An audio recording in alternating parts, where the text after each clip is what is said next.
cushion was just like not. It was. And we'll probably have the guests sit here. Yeah. Roll people in. Keep an eye on my beer. I'm actually gonna scoot up a little bit. Yeah, I'm doing the lean forward on it. Yeah, I don't want to. Yeah. Pete's doing the hella alpha lean back, eh? We're lean forward, guys. The couch is a heavy sinker. This is actually the content people are here for, the couch review. I'll give him a couch review. We're good? All right. Welcome to Off and On the Clock live from Kansas City. We're here at the opening night party. We're going to do a little Slate breakdown, also interview some of the participants. Who knows? If they want a beer review, us trying all the taps at the brewery, we can do that. But I'm here with Nez, John. How you guys doing tonight? Ooh, I'm buzzing, man. I don't normally get the tingles. I'm usually a pretty cool, calm, like chill guy. I'm feeling it this weekend here. Like this is like the kickoff party. Things are becoming real right now. I'm loving it. The buzz is just the 8 Modelo's that you've had. Yeah. Not yet. No, I'm feeling great.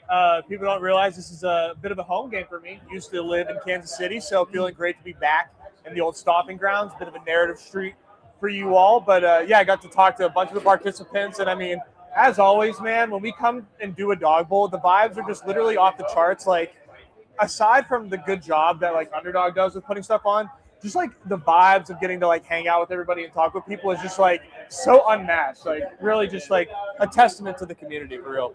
Yeah, we could try to give you a little lay of the land here. We're at a brewery right now. We got the guests down below, some food trucks. So we'll have some people swinging by. But I thought we could just talk a little bit about the slate at the top. I mean, it is a Friday. Right. It is generally what we do. And Nez, I know you've been drafting this week.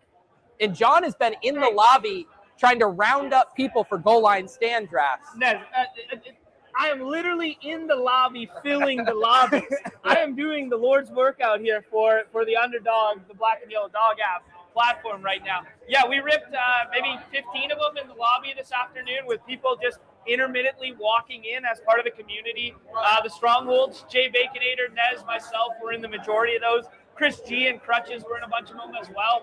But I got my feet underneath me. I'm ready to go here. I'm feeling good about the slate. Yeah, I'm like 40 deep right now. I plan on doing, it's Friday. Got time to get more done. Hopefully Sunday morning can get some drafts in as well. But it's honestly like a really fun slate, man. There's a lot of dynamics that make it fun in my opinion. I think there's like, despite the fact that there are low scoring totals on the slate, I think there are pretty fun matchups. We have new players coming in that really we haven't been able to draft a lot before. And I think that there's a lot of ambiguity as well in projection and at the top of the draft board specifically that I think leave a lot open to like the drafter's choice, which is honestly like what makes this stuff fun, right? Like it's not just, oh, here's the top projecting player, you have to take them. A lot of it is like, what do you think? So that's really unique, I think, to previous dog bowls. And I think sometimes on these 12-person slates, there's the dynamic where the running backs are flying off the shelves and everything gets pushed up. I feel like this week there's a little bit more balance in that you're not going to get fully locked out at the position, which I kind of like because if you do want to take the detour for the elite onesie early and stuff, you're not necessarily going to get as punished as much as you would another week. At least that's how I felt from my goal line stance. No, feel very similarly. Like the first 7 picks, I would call it, are kind of like locked in stone. Yeah. And then there's like this little tipping point. So there's 3 wide receivers, there's 3 running backs that roll, and then there's the Josh Allen / Trey McBride decision. Yeah. And that's kind of like the tipping point.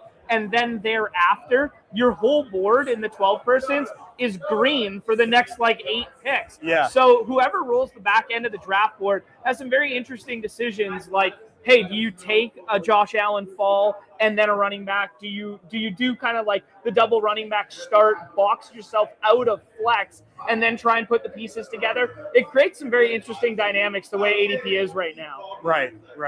Nez, I feel like one of the huge different, we're talking about the goal line stand. There's thousands of entries in that. Right. You're competing for a top prize.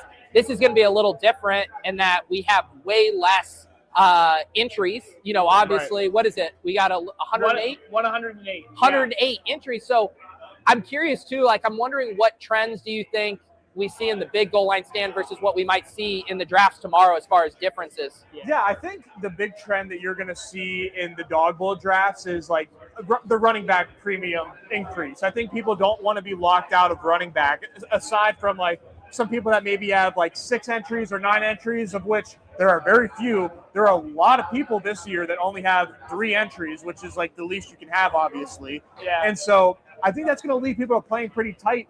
And you're going to see running backs go earlier in the dog bowls than you would see in goal line stand, where, like, for me personally, if I'm drafting a goal line stand, I'll punt my last running back to be like a Blake Corum, a Zach Charbonnet, a Kyle Monangai, guys that are there in the 6th round, whereas I don't think these guys are going to take that chance. I think they want to take their locked and loaded volume and take their 8 points or whatever it is going to be projected and then move on with their day.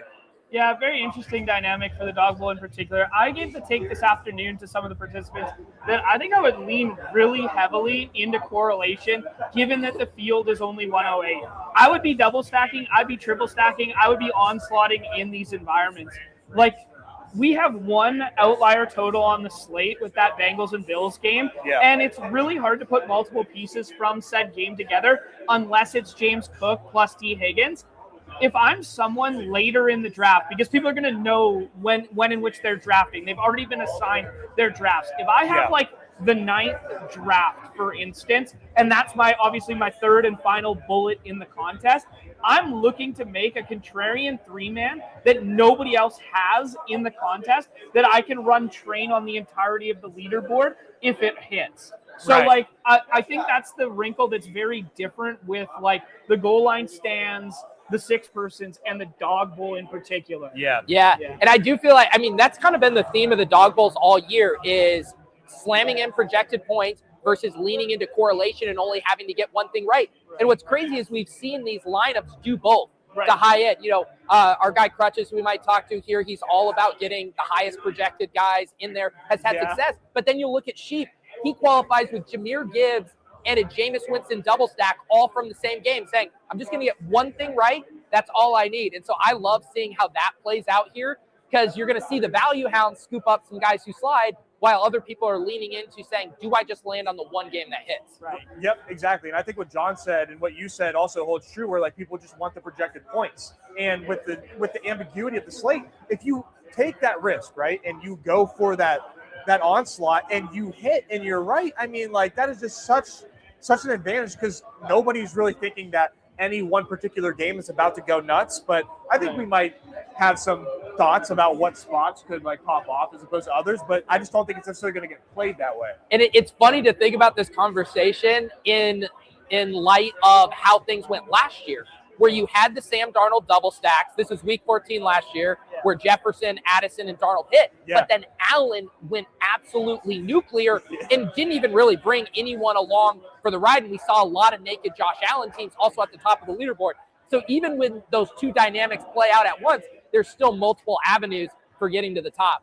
Yeah, the one team last year, Patrick Barnes' YouTube's team, the Shakir team, that it was like that was still live late in the window just because of Allen in a good game environment with the highest total on the slate. Oh, wait, that's exactly what we're running back again this year? Like, it's a funny dynamic and wrinkle to it for sure. Well, what are people doing with Allen right now? Because we still don't know if Kincaid's going to play. Shakir's coming off of arguably his worst game of the year. Is it just naked Josh Allen you're seeing, or what do you? Yeah. I mean, like, I've taken some 5th round Shakir just because like I like the game environment. But yeah, it's just like Josh Allen, and that's it. Because like Josh Palmer, if you want to get cute, just got ruled out as well, I believe, like right before we went live. So. Or he was doubtful or something along those lines. Regardless, if you're taking Josh Allen, you don't really care about any other teammates, because they're not really necessarily on your board until like the 6th round for any of them. And I don't know, like I've done 50 of the 6s, and I found, and I think I mentioned this earlier this week, I found stacking to be hard and tricky this week comparatively to previous weeks, where the quarterbacks that, there's the obvious ones. You get the Chase, you get the Puka, the Burrow and Stafford is really clean. But between Allen, we just talked about that, and Lamar, there's all kinds of weird dynamics there. and all of the other kind of top projecting quarterbacks too, they're just not in like these comfy spots for stacking, which I think is pretty interesting. Yeah, that's kind of why I like the 12 persons, because it's like stacking just kind of comes natural. You don't have to force it. Whereas like the 6 persons, it really forces your hands. Yeah. But like that's obviously like a skill in itself. The biggest wrinkle to the 6 persons this week, in my opinion, is the Jaden Daniels stuff. Yeah. Where it's like now all of a sudden we have like a guy who's like QB9 in parentheses, but he's not going to project as such. He's going to be pushed up. I mean, I think people are going to give it a little bit too much credence in how far he should push up, and they're going to treat him like QB3, but he's probably actually more like QB6, 7, something like that. But he has an abundance of stacking partners, and he's actually the archetype of quarterback that we wouldn't necessarily always love to stack. So it's very interesting that like people are pushing that skinny stack, and I think that's going to be overowned in the 6s this week. Well, I think Jaden's a really fun one to talk through too, because we also now you can look at Lamar, you can look at Jackson Dart, and it hasn't been as binary as just like this guy's playing, we're going to get that same profile that we were excited about. Right. And that's the question with Jaden. Like Jaden, 2024 Jaden, are we drafting him? Or are we drafting like Lamar Jackson Dart-esque Jaden where he's not going to run? Because that's an entirely different proposition. I'm glad you said that comp on like the Lamar Jackson Dart stuff, because that is the comp right now. Is like, what is the era of Lamar are we getting? What is the era of Jaden that we're getting? And I don't know, man. I don't have a good answer for you. I know that it's probably okay skinny stack leverage in the 6s. It's probably mispriced in the 12s when they roll into dog bowl drafts tomorrow relative to the ADPs. It's going to be more readily available than people like think it's going to be. Like we're going to see some 4th, 5th round Jaden teams, and I think I'd be jumping all over that in the dog bowl in like small field stuff. Yeah, the thing I was thinking about is how the Jaden stuff is kind of a bailout in that no one really wants to play McCarthy, but people like Jefferson. I think Addison and Hawk are intriguing in their own right. And now you can kind of play that game and say, what if I play the quarterback with Daniels and I get my pass catcher on the Vikings? That's fun. So, yeah, the Jaden Daniels conversation applied to dog bowl is really interesting, man, because, like, how early will he go in the dog bowl competition?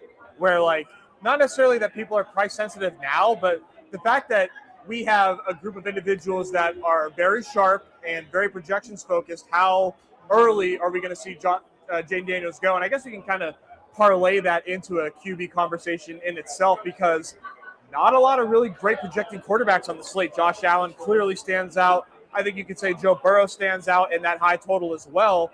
And then we have Jaden Daniels, who we were taking as QB4 and obviously in Best Ball Mania. And now he gets his first game back, and it was his non-throwing elbow that he hurt. And he's up against a Brian Flores defense that, how do we feel about the blitz that's going to be put onto him? How do we feel about the fact that he has Terry McLaurin now? Yeah. I'll be honest, man. I'm pretty excited about Jaden Daniels. Yeah. I would say I would draft Jaden Daniels with confidence. I would draft Jaden Daniels much higher in the dog bowl than I would take him in these goal line stands, because he falls quite a bit in those drafts. Yeah. I'm pretty excited about Jaden Daniels, man. I think he's going to be good to go, and I think that this Commanders offense is going to be humming for the first time all season. I think that's a good macro point about the dog bowl specifically, juxtaposed to what's in the lobbies right now for people at home.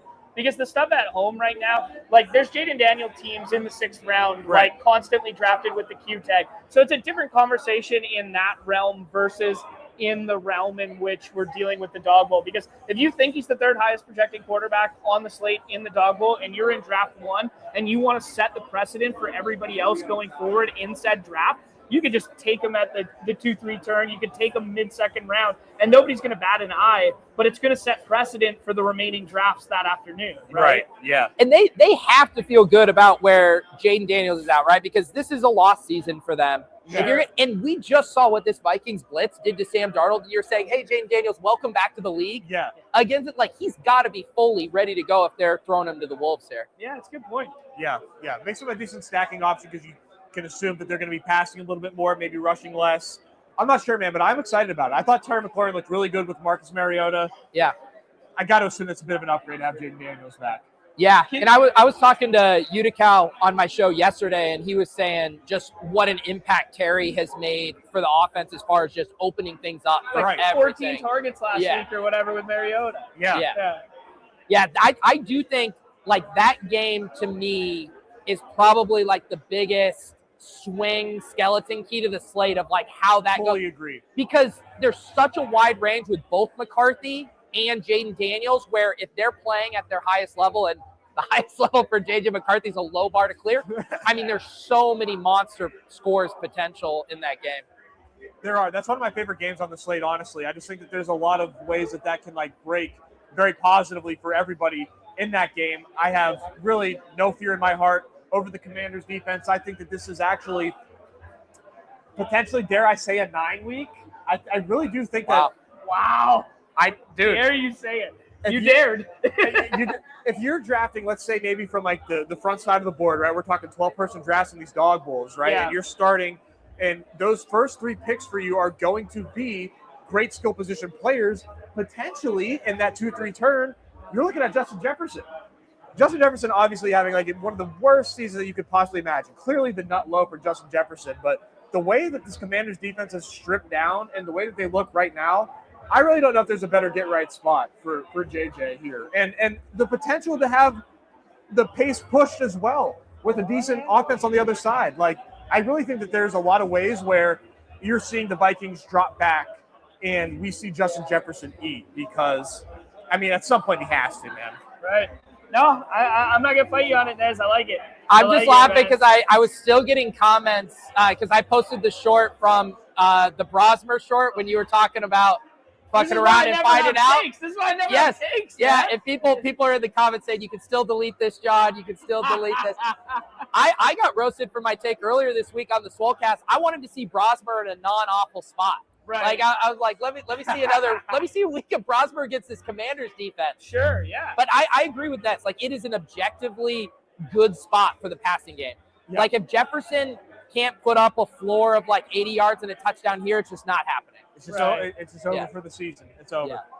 Yeah, it was funny. I was talking to Barzy. I think it was Barzy, who's a Minnesota fan originally.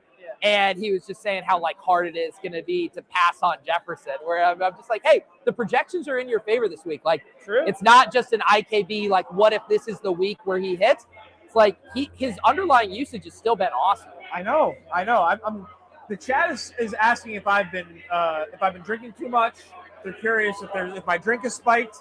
Guys, it's a 9-week. I really don't know what to tell you. Yeah, 9 as in Matthew Stafford, the MVP, right? Oh. So, yeah. That 9, that's the 9 we're referring to?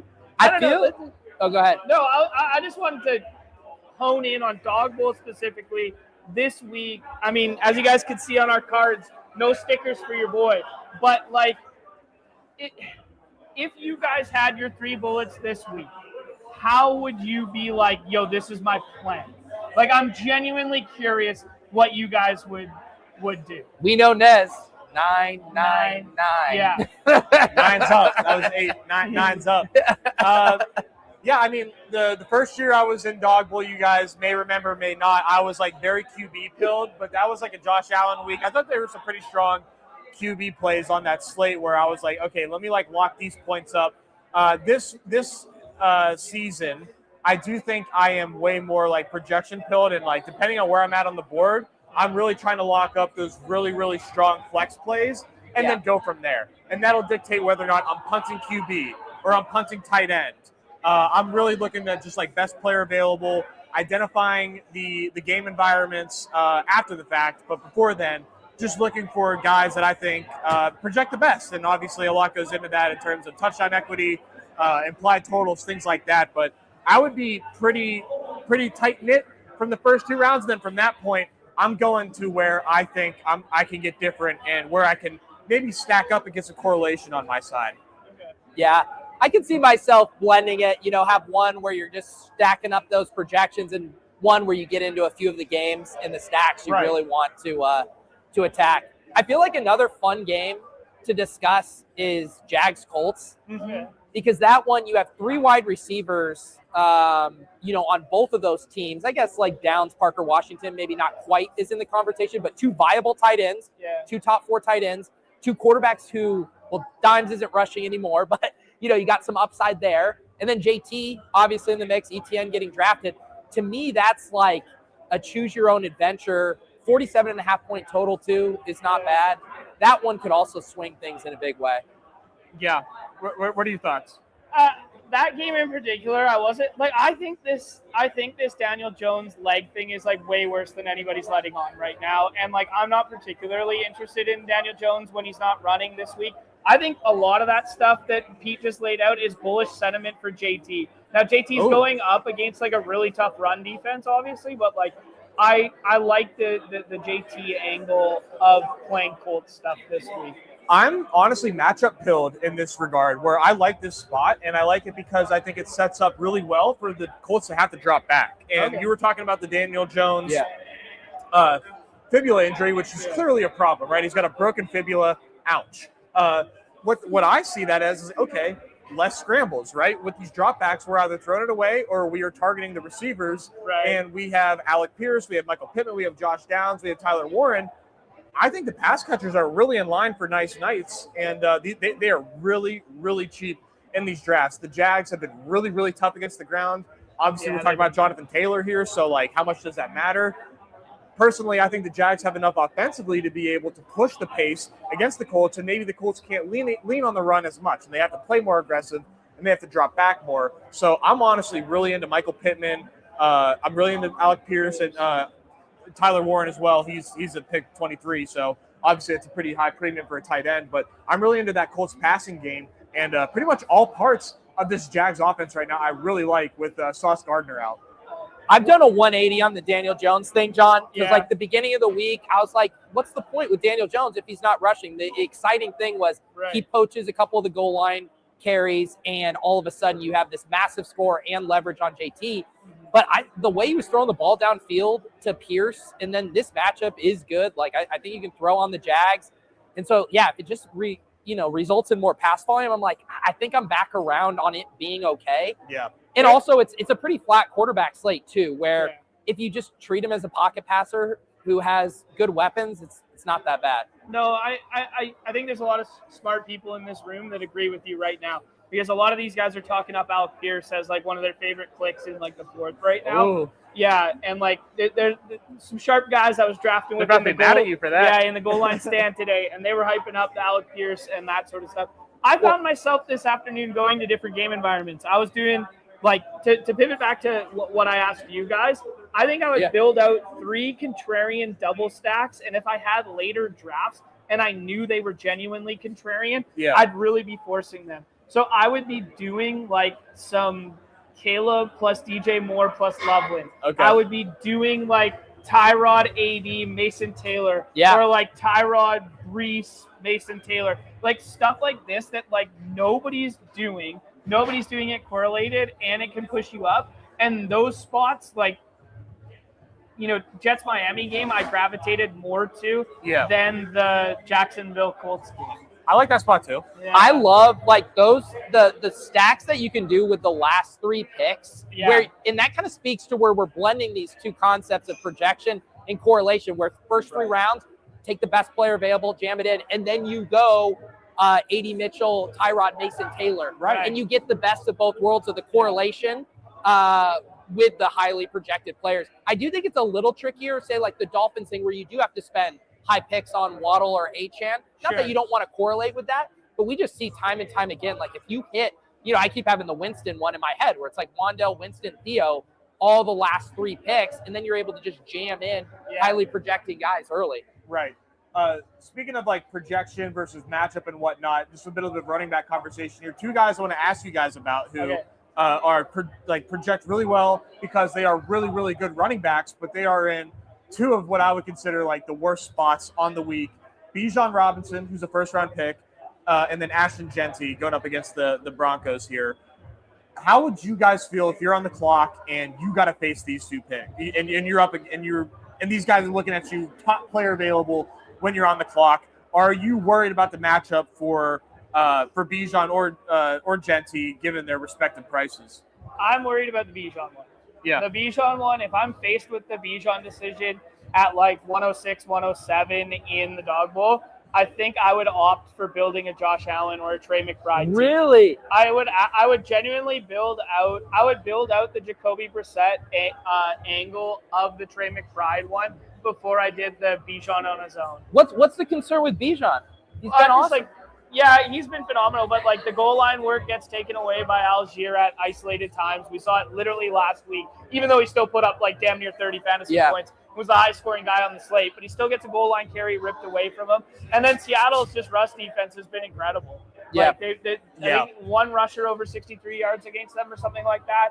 Don't quote me. I read it earlier on the Everything app machine. Not my stat. Totally made it up, actually. But, no. So this is what I'd say about Bijan at that point. If you're, again, the Josh Allen pivot to the onesie is a fair argument. But I think if you're comparing him to other wide receivers, running backs, at that point of the draft, he offers a higher floor than probably anyone around him with a similar ceiling. Okay. That would kind of be my thing on him. I'm also got, again, I was talking to Yuta, who I just hold in such high regard with how he talks about this stuff. Yeah. And he was talking about how the way the Jets have been a little bit better, or not the Jets, sorry, who am I blanking on here? Seahawks? The Seahawks have been a little bit better at the outside, and that they're going to funnel things over the middle to Pitts and to Bijan without Drake London out there, and Mooney is just the sacrificial outside stuff. So I think the floor with like PPR targets, half-point PPR targets in our game here, for Bijan could just still be really juicy. That's a good point, right? I mean, those targets have to go somewhere. I would venture to guess they're going to be trailing in that game. That is certainly Bijan's music. Yeah. But, yeah, that's a weird game to build out, though, too, because the Darnold side, I mean, Barner, I guess, is a little interesting late, but outside of that, it's like it's JSN, and that's it. Yeah. Right. I guess Walker, but from the passing side. Right, yeah. From the passing side, all you really care about is JSN. But the Seahawks have this problem where they run the ball so much because they can absolutely just like punish you defensively, and it just doesn't really bode well for fantasy, other than the fact that JSN is one of the most efficient receivers we have like seen in recent memory. But it's like when you take JSN, there is like that question is like, can he do enough on these limited targets? He has, but we've also seen really low floors. That is a really tricky game, I think. Yeah. I will say, I think I'm a little higher on Ken Walker than maybe his ADP is. Yeah. I feel like he's being a little punished for how weird that game flow was last week. And in everyone's head, he's just like boom bust and all that. But you go and look at the roll and stuff, and he's still holding off Sharps. To be fair, Sharps scored from a position nobody expected him to score from. Yeah. Like, he scored from, 16, 17 yards out. Yeah. Right? Like, it was literally like, it's Sharps on, 2nd and 5 or whatever it was. It was short yardage on 2nd down. And it was just like, Sharps is just going to get us that, and then Walker's going to come back into the ballgame. And instead, he just broke one off. And I do think that's where you actually see the kind of recency bias in the ADP. Like, if Kenneth Walker scored that touchdown, he's going, next to R.J. Harvey and those guys today pretty easily. Yeah, definitely above R.J. Harvey, I think. Yeah.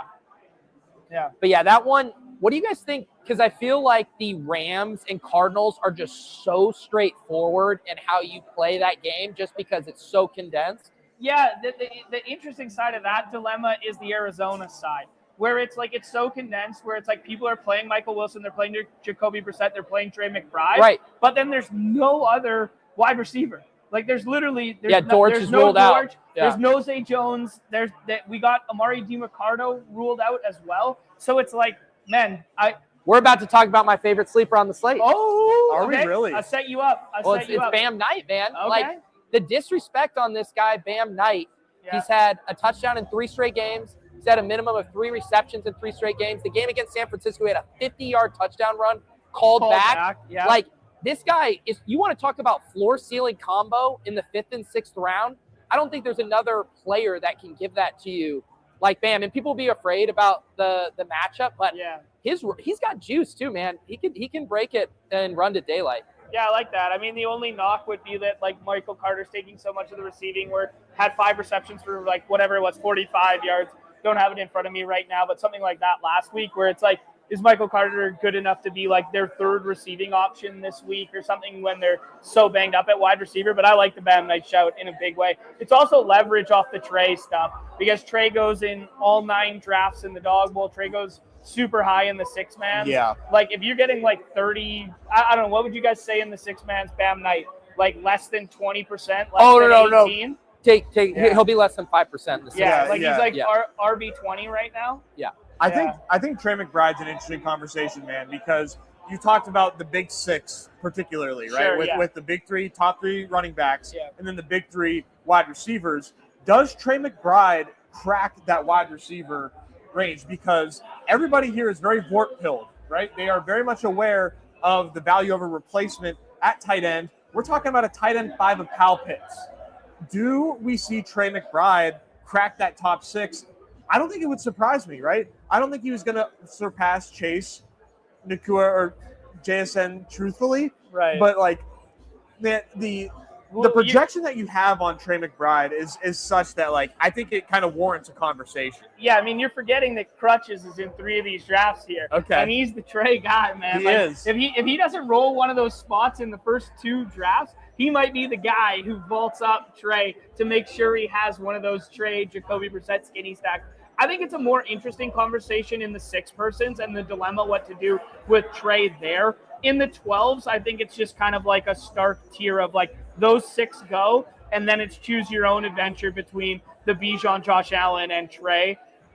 I think the only thing, to your point, that's keeping his ADP in check is the matchup, because I do think it'd be a runaway train for the Vort Bros if he had like a slightly better matchup there where, like, let's just say, for instance, they were playing the Bengals or something comical Sure. like that. I mean, I wouldn't be shocked if you saw McBride like 4 or 5 or whatever. It's a good conversation because, like, yeah, the matchup is tough, but we're talking about a pass volume that has shown absolutely no fear, pedal to the MFing metal for Arizona, where we know they're gonna be trailing, man. 45 attempts, baby. 45 attempts. That's like the baseline. Like, they can drop back so many times that you could see. I mean, the targets for Trey McBride, man, like, what would you put it at? Like 13 targets? Okay, I'm going to reframe it and throw it back at you. Who gets more of their desired stat? Okay? Ken Walker carries or Trey McBride targets? When you say desired stat, that's the desired stat in this isolated. It's just carries versus targets. Who gets more? Trey McBride, I think relative. Yeah, like I kind of feel the same way, right? Yeah. Like, I'm just framing it that way to illustrate how valuable his role is. And like obviously Ken Walker goes multiple rounds below, but I'm just trying to reframe the analogy. I do think that you can, and maybe this is just me showing a little bit of disrespect to some of these wide receivers, depending on who's there at pick 6 or pick 5. But I really think you can recoup some of that as far as the 2v2 goes by going Trey McBride and then, doing something contrarian at that wide receiver position later, as opposed to just like jamming those guys. Because, I mean, I think that there is a little bit more volatility there than maybe people care to admit. But that's just, that's me from an outsider's point of view. I think you're right. The thing that's kind of crazy to me, and I think what is keeping everything in check, the Cardinals team total is shockingly low. Right. It's 19.5. The Vikings have a higher team total. The Dolphins have a higher team total. The Jags, the Commanders, like the team total is not liking the idea of the Cardinals scoring a lot of touchdowns here. But if they are going to score 2 touchdowns, what's the likelihood that it one's goes to McBride Trey? and one's to Michael Wilson? Yeah, exactly. Yeah, unless Bam Knight, Hey, there we go. Yeah. No, but it is. I think that is where the rubber meets the road. Like if we were full point PPR, like it would be full steam ahead. Yes. But it's just that lingering thing. Like McBride can go 8 for 80, and if he doesn't score, you're like, I probably wish I went another direction in round 1.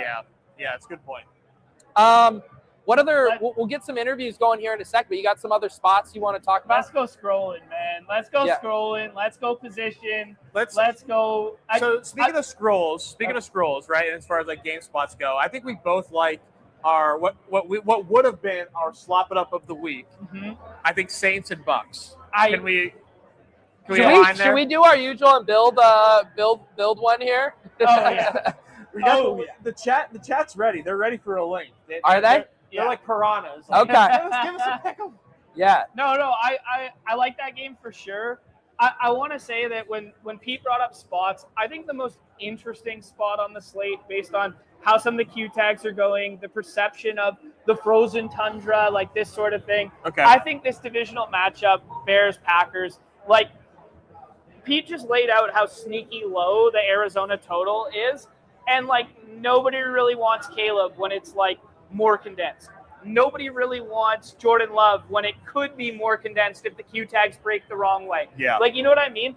And this is a game where, like, sure, it doesn't jump off the paper to people, but, like, especially in the 12 bands, like, Love, second in the NFL in EPA per pass attempt. Like, I don't know. We just saw it last week, and granted, it's a completely different spot going up against the Lions in a dome and their banged-up secondary, but, like, nobody wants this game, and things could get – I think we're going to get Monangai for sure. But he's off the injury report. He's got the green active tab. So he's good now. But, like, you know, we already lost Rome. You know, DJ Moore's super suppressed. Nobody's touching Luther Burden, even in the 12s.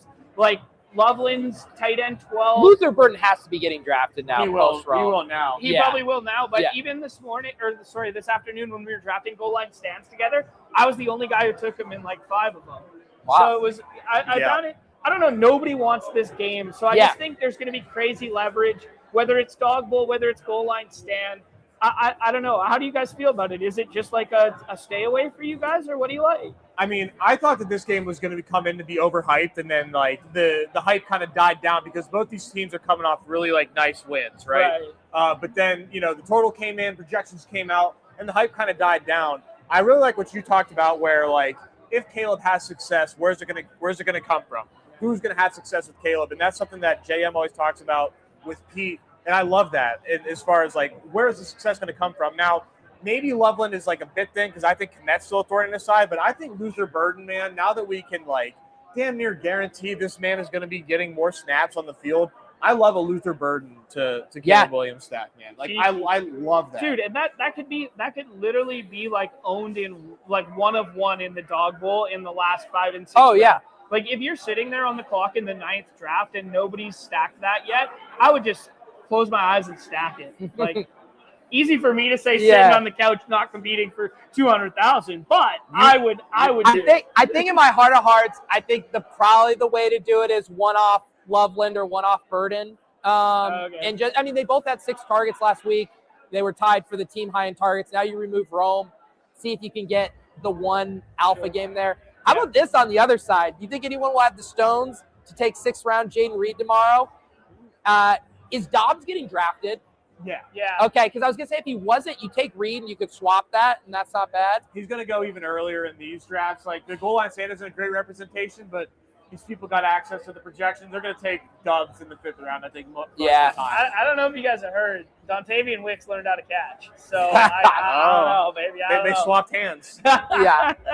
Dontavian Wicks is an availability merchant. If there is, like, if he's true. Like, you clear everybody out, he's like, I'm here, guys. Yep. Everyone's healthy. My generation. Like, I don't know. I haven't seen LaFleur kiss anybody else on the cheek. So. Ooh, okay. Yeah, but he did kiss Wicks on the cheek. People but I do agree, John. I mean, I think just the way the Bears are so spread out, you know, the running backs, everything, like nobody has high conviction there. No. And I mean, one of the things that I feel like has been a theme, both in the 6s and the 12 this year, is finding those spots where the projections are spread out and just taking a stand on it. I feel like the Chargers wide receivers, Jags, Colts, and Bears, where they have like 3 talented wideouts, and everyone kind of just shrugs their shoulders and says, I don't want to deal with this. Like, I want to play Michael Wilson and Trey McBride where they each have a 35% target share. Right. But if you hit on the one guy who has the capability to have a 30% target share in a single game, then you're printing.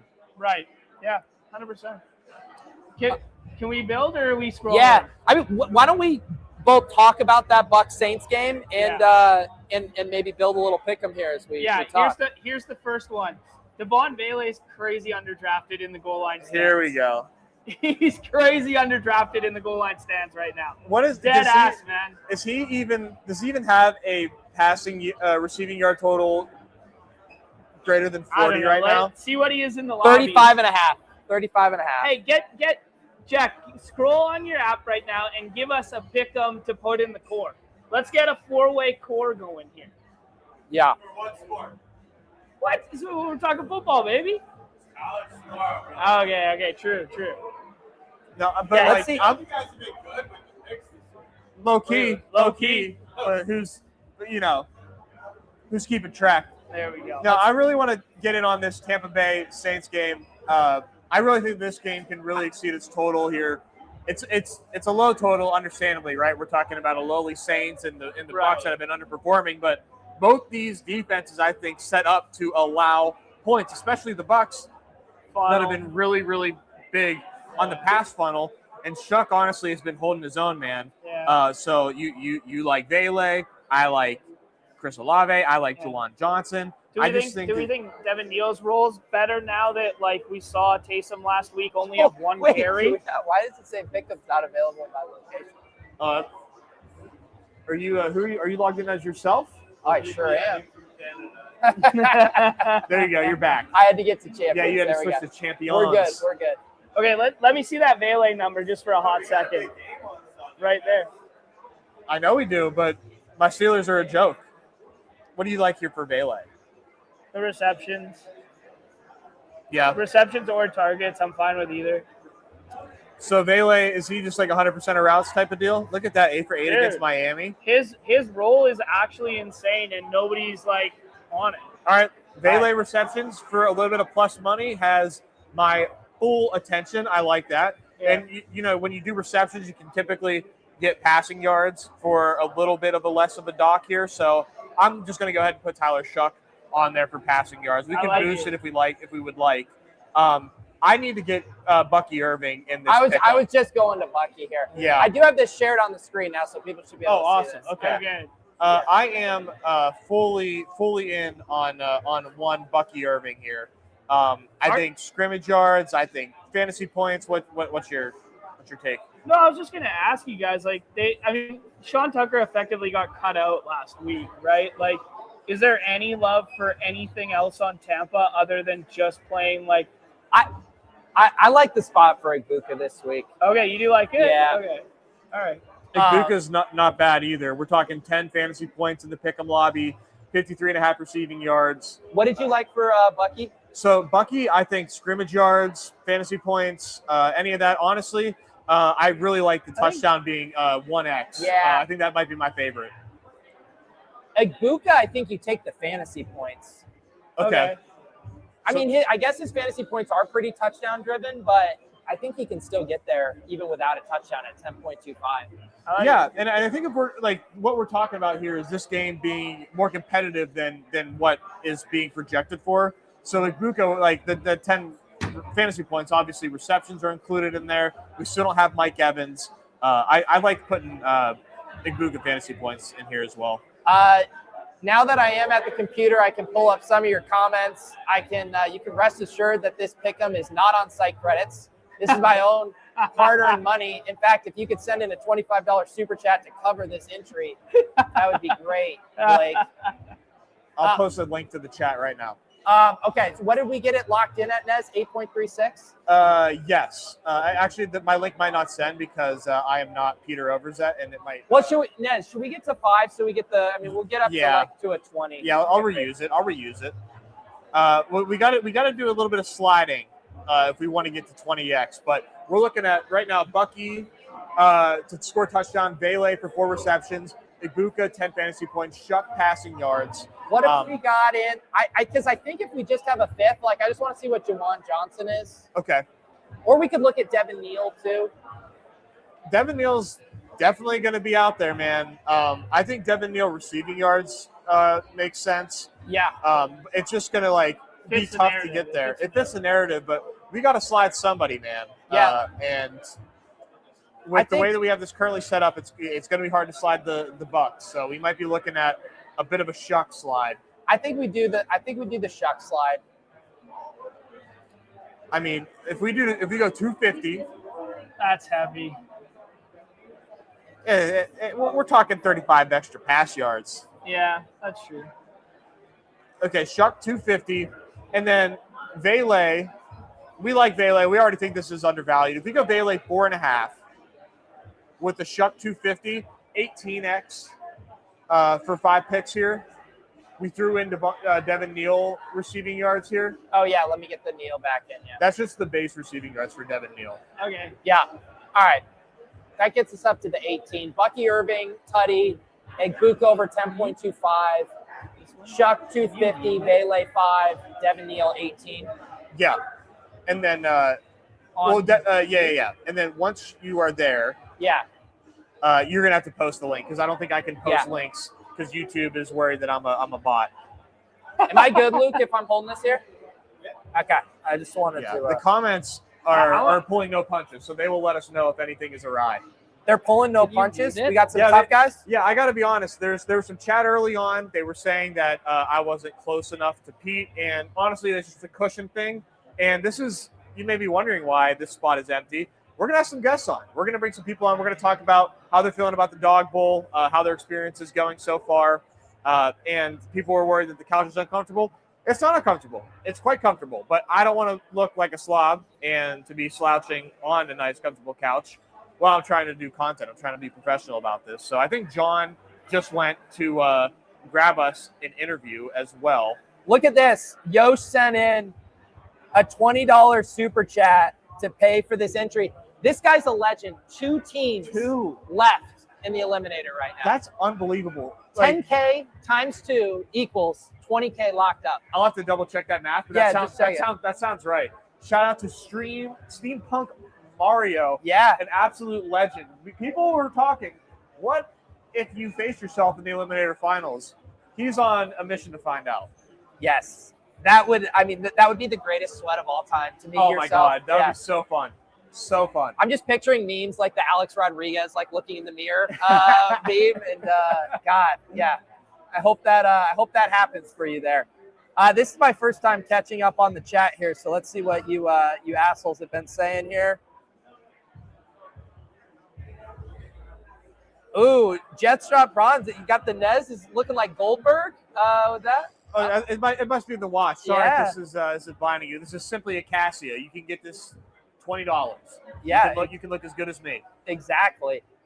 All right, who would you guys want to see us talk to here? JGFC completed the other 499. I was talking to Gunnar Ross before we got on. Yeah, what a beauty, man. He's the man. I would love to, but John might have a mind of his own. We also need to get some more beers. He is on his way to get beers. All right, thank you, JGFC. Thank you, Yosh. Appreciate you guys. They said that we were sitting too far away from each other. Yeah, but I was trying to explain that one, it's a cushion thing. We didn't want the cushions to be sticking up, and we're saving a spot for guests. Yes, they may not be aware. And for a mic situation, I might just be handing them. I think Luke said he had a 4th mic. Okay. Luke said he had a 4th mic. Yeah. We also didn't really build our core either. So we did not build a core, and I am not necessarily overly prepared for a core, but we can go ahead and build one in real time. Look at this, man. Everybody's feeling sorry for us here. Coach Speak Index. Bailey entry is on me, baby. Look at that. That's a good sign, I think. The most flattering thing I've ever seen with the YouTube Wrapped is Coach Speak Index posted his. Yeah. It was all NFL teams and then ship chasing and my channel. Wow. So I'm the only break that this guy gets from listening. You be careful. He might be putting an index on you and wondering the Pete Overzet index. I know. I think he is working on a beat writer index, so he might have a best ball tout index going. Yeah. Everybody's accountable these days. Yeah. Davis, you better run, brother. Davis is in trouble. Oh, man. Best ball index there. Are we building another one, or we're going to talk about a core? Scroll? We're going to talk about a core. Let's do a core. I still want to talk about the scrolls, guys. We know. I really need to know the good plays. Everybody's looking around for them. Yeah. Everybody's wondering who they are. Everybody's trying to find the good plays. I found my core entry. I'll let you guys take a second to look. But for me, Justin Jefferson receiving yards. I don't think, even though Justin Jefferson is having a bad season, I could have possibly expected a receiving yards projection of 64.5 for Justin Jefferson. I'm typically the lower guy. I'm usually hating. I got to go just a higher on Justin Jefferson, man. I got to go with the heart here. Sorry, which category? Receiving yards on Jefferson. If you weren't a total coward, it would be 9 in here. It would be 9. What is the passing yards on him? I haven't looked, but I'm going to guess it's like 212. Yeah. And it's 185. Oh, my God. Standing with my take. If we're going to do, should we have a theme to this, John? And I'm going to put the onus on you to nail the theme because I'm going to do the second one. Okay. But the theme is going to be wide receivers who have been disappointing that are going to pop off. Because mine, I'm going Zay Flowers. Oh, okay. That's my guy. Dude, okay, so when you laid it out that way, Pete, I thought you were going to steal my pick'em for the 7,000th time this season because mine already fit the theme. My conviction core play already fit the theme here. You guys ready for it? Yeah.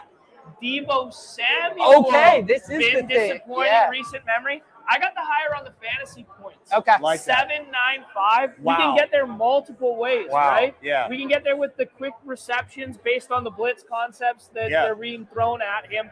We can get it by, a couple rushes, a rushing touchdown, something like that, or just 3 or 4 catches, right? Yeah. So I'm digging this Deebo one. I love how we accidentally all arrived on the same wavelength of core. I just Like, I need that's to how you respond to some criticism from Eggers here. Pete's been taking Flowers overs for months. That is correct. But I also want you to know, I was also taking Wan'Dale Robinson hires for months, and then what happened the 1 week I got off it in the court? It's a 30 great points. Dude went nuts. 30 points. This is the Zay Flowers Zay explosion week it spot. is. Thank you, Best Ball Guy. Appreciate you as well. But here's the core. Jefferson, 64.5. Zay, 57.5. Deebo, 7.95 fantasy points. Classic 6X. Classic core here. We're Need locking private this. chat, please. Yeah, private chat. Oh, yeah. I'm in the public Are chat you in? today, I was baby. going to say, I'll go public chat and private We're chat. in the public chat. There we Beauty. go. Beauty. My first experience with the champions. Yeah, hopefully we're not peer-to-peering against one another. No, I was going to tell you guys with the champions last week, and this is actually a note for I got a bigger payout from because we had 2 lowers in ours, and it was such a low-scoring slate. Yeah, so everybody was taking hires. Yeah. So the core gets boosted more. My core, because we had 2 lowers. Yeah. and More money then to go around. I want to say it was like projected to be like 475 or something. I got like 565 back for my thing. Go. But Unbelievable. not on that one because you just took all high. No, now we might have to build. Do you out want to do the Haterade Yeah, one? the Haterade one. Yeah, we might need a Haterade. Yeah. Might Can I- need it. oh, permission to start, Your Honor, on the Haterade? Yeah. I might be, flying a little close to the sun for being a laundry bro on this take here, but I'm going with the Bijan lowers, man. Okay. I'm going Bijan Wow. lowers. Which category? I'll let you guys select. I'm thinking lower on the rushing yards, though. I feel like that's a good one. I mean, he can get you on the touchdowns. He can get you on the receptions. Yeah. Versus Seattle, 65.5. I don't mind that. I don't mind it at all. Yeah, take a lower on that one. Let's go. Yeah. All right. I promise I'm cooking with this one, guys. I got one too. What do you got? Oh. They didn't want me to cook. Yeah, I was about It just to say. got real dark in there. Yeah. You want to flag Luke? I don't know. I'm going a lower on Lamar Jackson fantasy points, man. Who? Lamar. Yeah. Yeah. I don't think that Lamar is right. We saw a DNP Thursday, and he is practicing Friday, and he's good to go, and he's going to play. We are also obviously dealing with the injury to the hamstring that was plaguing him earlier this season. On top of all those injuries, let me just tell you guys, I don't often throw on the laundry. I'm not often like mega pro Steelers. Lamar has not been good historically against the Pittsburgh Steelers. On top of that, he dodges them. He just has not been healthy for a lot of these games. The Steelers, for whatever reason, tend to really do a good job of shutting down Lamar Jackson. So I'm going to take a lower on Lamar. I think this game's going to be a slog, and I don't think he gets 18 fantasy points, man. He's not it's not someone that I've been taking. He's been going undrafted in the 6-person drafts a lot of the time, which is like very crazy. All right, so far we have Haterade on Bijan rush yards, Lamar fantasy points, and here comes my Haterade, guys. I'm ready to drink. This guy, Devontae Adams, isn't going to keep scoring 2 touchdowns a week. It's Puka week. It is Puka week. Oh, Pete. You know what? This 11.35, this is what we're going to do. The Devontae Adams touchdown train stops this week lower on a touchdown from Devontae Adams. Oh, man. All right. We ride together, we die together. Hey, look, now you know how I feel putting Lamar in there after I just did Zay Flowers. Listen, Lamar is going to have to rush a little bit to get to that 18. That's right. All right. Let's be bold. Let's be bold, baby. He can't keep getting away with this. Not GIF is the theme here. Shout out to Yaounda Embiid. Did I get that name right? That's Uzen, baby. Yeah, that's Uzen. Yeah. Really? Yeah, Oh, okay. Uzen has a lot of different names on these socials. I was gonna say, weren't you Jackson Dart the other night in my chat? Yeah. Daxon Dart. Unfortunately, Uzen can't be here with us, but he's tapping in like everybody else. And Redacted here is already sick of us saying, where are the guests? All right.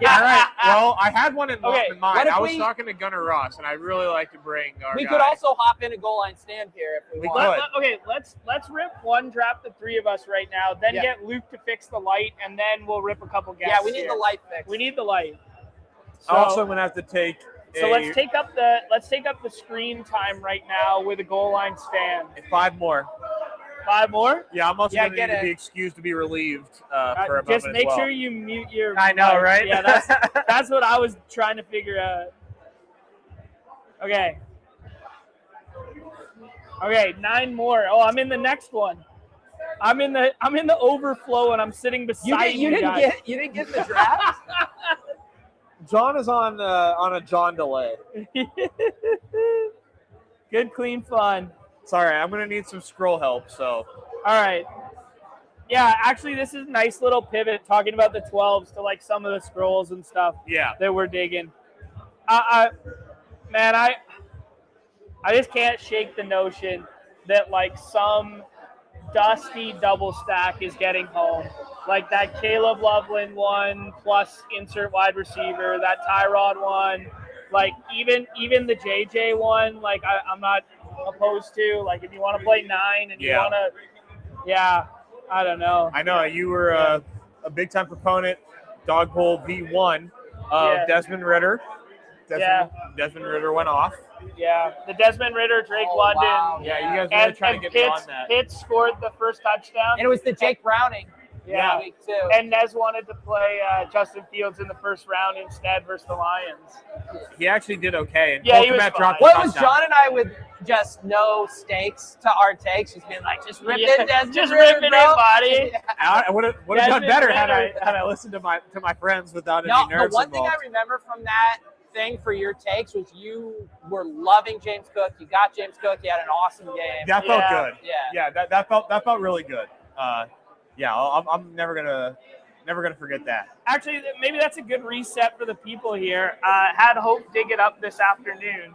The first 2 Dog Bowl championship lineups. Oh, nice. Because we didn't really talk about build type. We didn't talk about whatever. I think just given how many running backs there are available this week, that a lot of people are going to gravitate to like the 1-2-2-1 builds, like that sort of thing.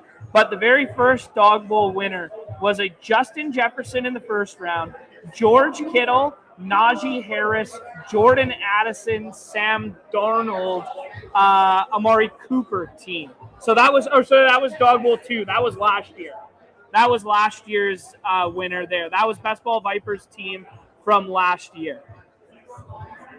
So it's a Sam Darnold double. Yep. Amari Cooper in the afternoon on the Bills, a Najee Harris and a George Kittle team. Oh, Nez, you just got JSN.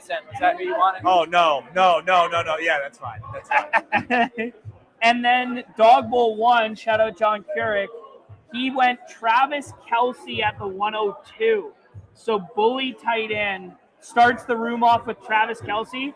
Travis Kelce had a 3 overall ADP in that one. Then he goes Ayuk, Lamar Jackson, Drake London, who we talked about, that skinny stack. Cooper Kupp in the 5th round there with the Rams game that everyone was scared of the weather versus Baltimore. And then Jerome Ford in the last round. Remember Brandon Ayuk? Yeah. So that is a true blast in the past lineup. I don't want to be results oriented or anything like that. It's only a sample size of 2, but a 1-1-3-1 is won both times for football's Dog Bowl. All right, so. that's a good. I was going to say half the time Najee Harris was in the winning lineup, but I think that might be a better data point that you brought up. Good, clean fun. Hey, Oaks, do you know how to make this work? Yeah. This light went out. That light went out. All right, Nez, you went JSN. Luke's walking around I'm with going the to pick camera. at 112 here. Getting a little slide for Josh Allen. And he goes. Allen goes. I'm definitely taking Bucky. I was going to say, Bucky's like one of my favorite picks back here. Man. I think I'm just going to double tap the running backs here. The first round is so strong, but like I don't know how Bucky doesn't make his way like to like the 110. Yeah. We're just going to go high T. We're going to go Bucky, Derrick Henry. You talked about it last week there, Nez, where it was like he just needed to get some touches. He needed to get some reps, get that confidence back. Because, Right. like, he was a little shook. Yeah, that was the big talk about how he had Ooh, there we go. how he basically Perfect. had the Thank yips. Yeah. There we go. Now we're all the way We're back. And then if we want to have some guests on, Why don't, when you go relieve. relieve, tell Luke and we'll Okay. grab a couple. Okay. I think I asked you guys this AC before. I might cards have would missed be a it. Which lot of guest fun, do you guys too. want to see? Yeah. Who do AZ you wanna cards. see? AZ AZ cards cards? would be a lot of fun. Yeah. As far as like who we're rooting for. Oh, no, I'm asking the chat. Uh-oh. Hey, Luke, that keeps going out. Okay. So the question is, who am I rooting for? Oh, no, I was asking the chat which guest they want to see. Oh, okay, yeah. Ask them. Yeah. I'm new. Chad Candles? I think Chad's around here. He's right over there. Should He we grab was. Chad? Chad's got his kid here too, right? Yeah, Yeah, Chad's got a nice. baby. Yeah, we're trying to dial up a guest here. AZ cards. Yeah, AC cards would be good to start with. Yeah. Just go tap him. Chop. We will get Chad. He is I think he's chasing around his little kid right now. Yeah. Glad the kid's having fun. Come on, baby. He's pretending to be shy. This guy doesn't have a shy bone in his body. He doesn't have a shy bone in his body. Luke, you got a lap for him or what do you got? Oh no, you need it. Yeah, you got it. Yeah. You have enough room for me. Yes. Oh, yeah. Right here. Fucking shit right here. Oh, they want to You have room for this. You guys are gonna you got room for love that. this guy. Yeah. All right. You know him, you love him from the chat. If you were active in the chat, you know. Go AZ cards. Yeah. You know what Big, we're gonna need you to do first? You gotta show the camera The hat. your hat. They need to Oh, see yeah. the hat. Yeah, I'm gonna go. Oh, full you screen. pointed down here. Does it have Not Zoom? that. Does it have Zoom?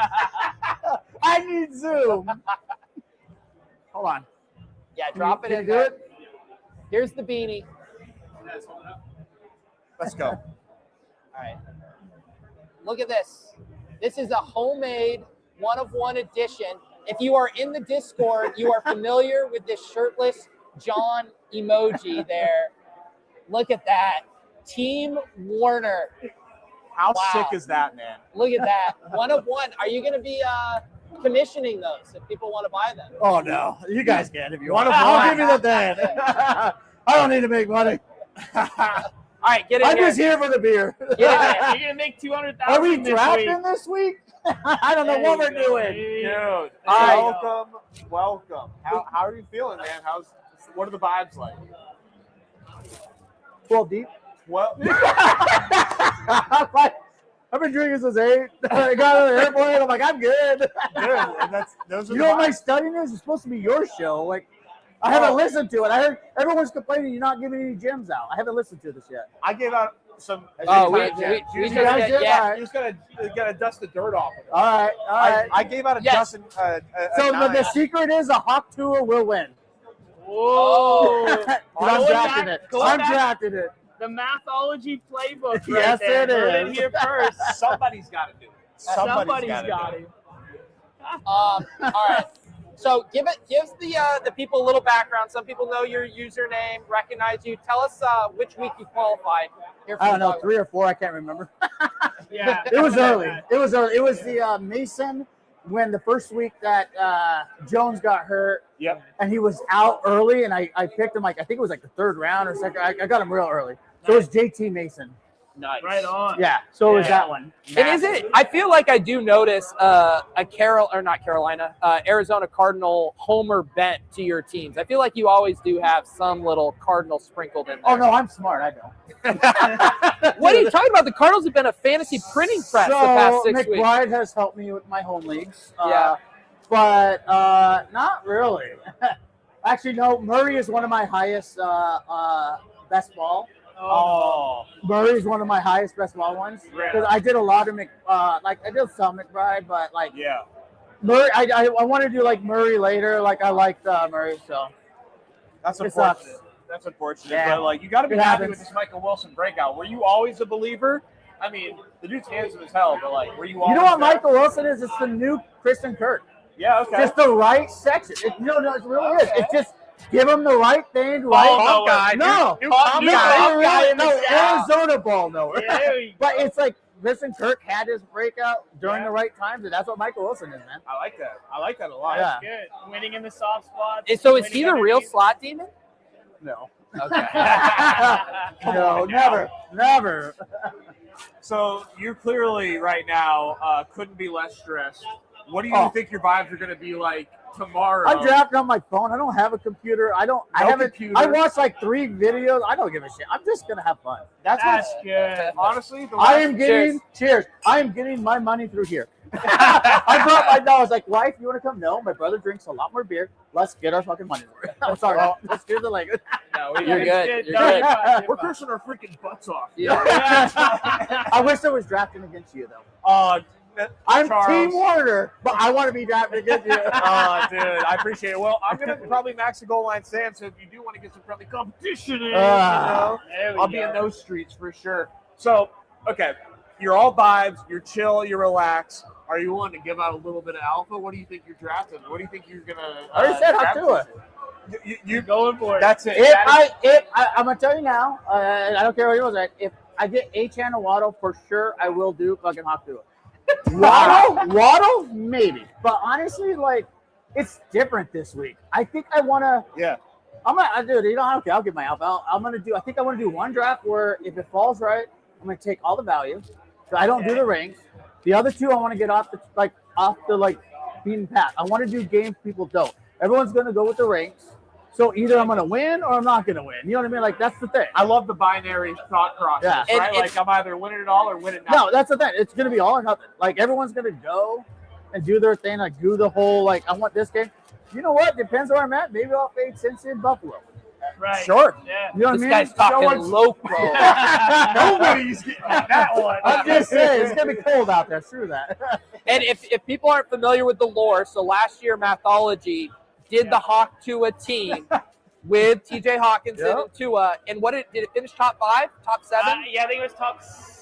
I want to say he finished 6th or 7th. It was a sick team, man. It was a something sick like that. team. He went nuts at the Dog Bowl draft when he landed it. Yeah. Everyone's like, this guy's just memeing. No, he had seen No. through the Matrix. Yeah. into It the was so future. funny because we had known the setup was there's a big screen with the draft board up, and we were all watching. And Mathology had told us, he had hinted off, he tipped us off that he was going to do it, and I had tears running down my face watching him set it up one by one, where he takes Hawkinson, and you just know that Tua Tagovailoa is coming up next, and I literally just could not contain myself. It was so good. It was legendary. But that's the man. hard thing about this side. Is Okay. Achane or Waddle. Achane's top 3 pick. Yeah. Waddle is right there. He might even, if he's project side, he might even go mid or even early second round. Yeah. So if you can't get either one, the only other person I would do is Waller. Then you can't do the Hawk 2. I'm not doing 2 tight ends. No? So it's all Okay. about you got to get one of those 2. Okay. So Right. you know what I mean? I'm not going to do Malik. Maybe I will do. Maybe I'll do Washington. Let's do this. all right. Okay. Well, If I'm picking You up have what to you're laying stop. down, anything is I'm on the donating. table. I'm the fucking fish. Every room has its wild I am card. the fish. So draft number 3, 5, and 6. You're good. Let's go. That's good fun, man. So you, how long have you been in Arizona? Your whole life? No, so I actually live in not Denver now. I moved from Denver. So I live in Colorado. Okay.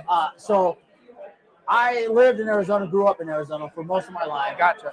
Went out to Washington State wife got her master's, went to Denver, lived in Denver for a while. Now we live down in Pueblo because she's working at the mental hospital. She has a master's in counseling. She's a smart one. Yeah. So, but Arizona's like, I grew up there. Arizona.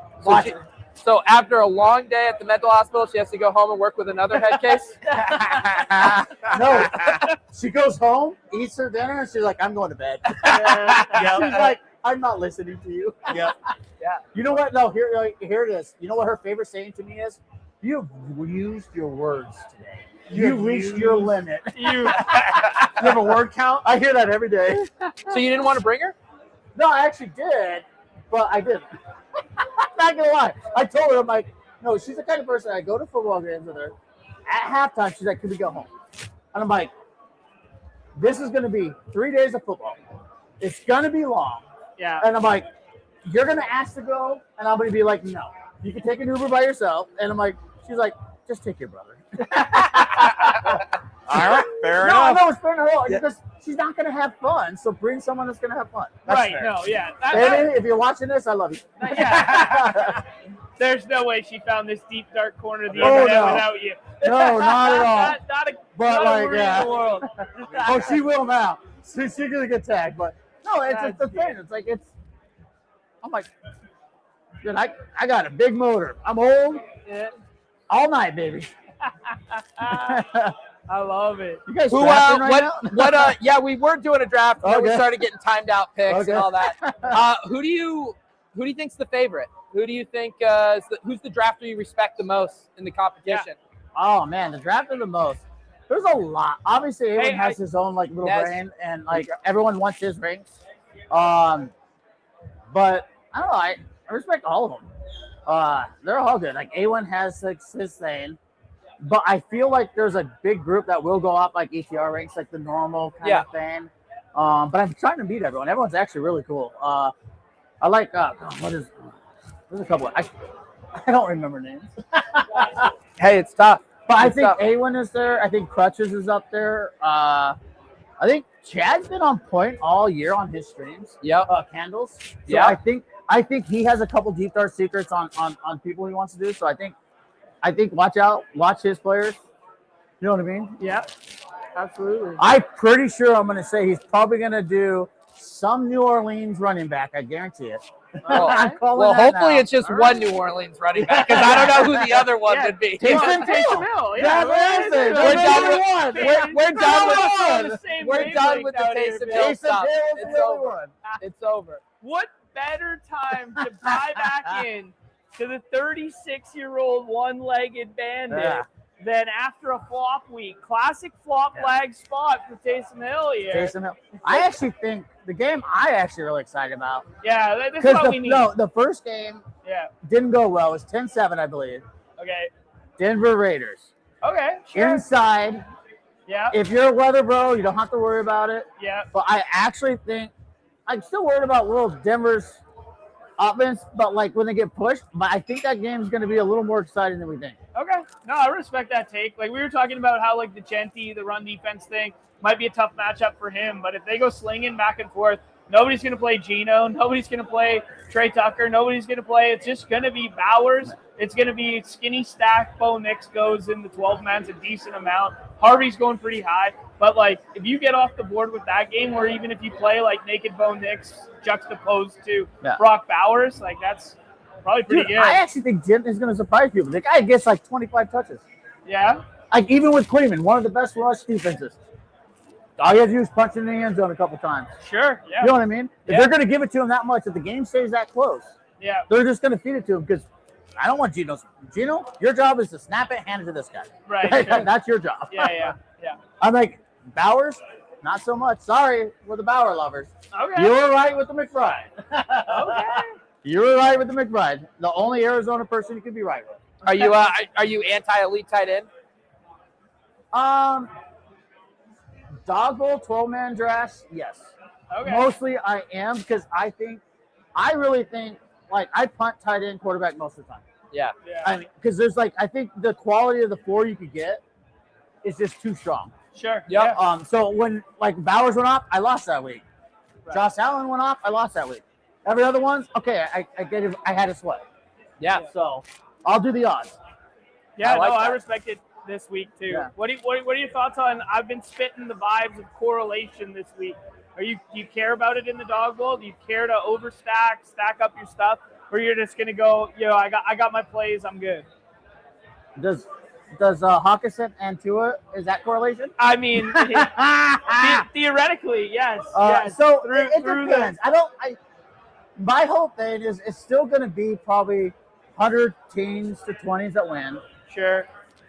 Overstack hasn't won it yet. Sure. Yeah. I'm just saying. Now, I don't consider receiver, and I don't consider a double stack with the receiver and a tight end an overstack. Tight end is kind of one of those, as long as someone doesn't break the slate, I don't consider that an overstack, but I don't think you could do 2 receivers and a quarterback. Okay. Sounds good. I don't think you can. All right. I respect it. Like I said, draft 3, 5, and 6. How about this? You're the Arizona fan. Yep. Who is the wide receiver 2 this week after Michael Wilson? Dortch. Dortch isn't playing. Okay. Oh, All right, you're done. Yeah. Okay, I take back. I thought I was going to rely on your So expertise. it's going to be, if it's Dortch, not, I don't know. Dortch is out. So it's Weaver.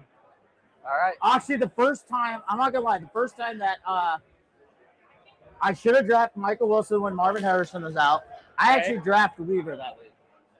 Tall, like, you know what I mean? Like, I like Weaver. You like Xavier Weaver? But I didn't know Dortch was out. What happened? Yeah. Wow, Dortch is Nez out only and comes Zay back with Jones. Like one I beer. said, 10 deep. Yeah. One beer. Nez comes back with Hey, one beer. what's your beer look like? What's your beer That's a look hell like? of a move, isn't it? That was a move. How many more? All of them. Although does anyone have a small bell? Because Numi's my host. I want to, like, if I had a small bell, I would have got all of this beer. Numi, round That's actually what I do whenever I need Numi to cancel a draft. I just ring my little bell. Lower that pick'em. Yeah. Lower that line. Actually, speaking of canceled drafts, pretty funny this afternoon when we were all hanging out, sitting around, and Hope looks over me and she's like, "Yeah, I got to cancel that guy's draft," and like literally points at another member of the community right across. Because that's too good a draft. Got to cancel that one. Like, That's funny. so good. Behind the scenes.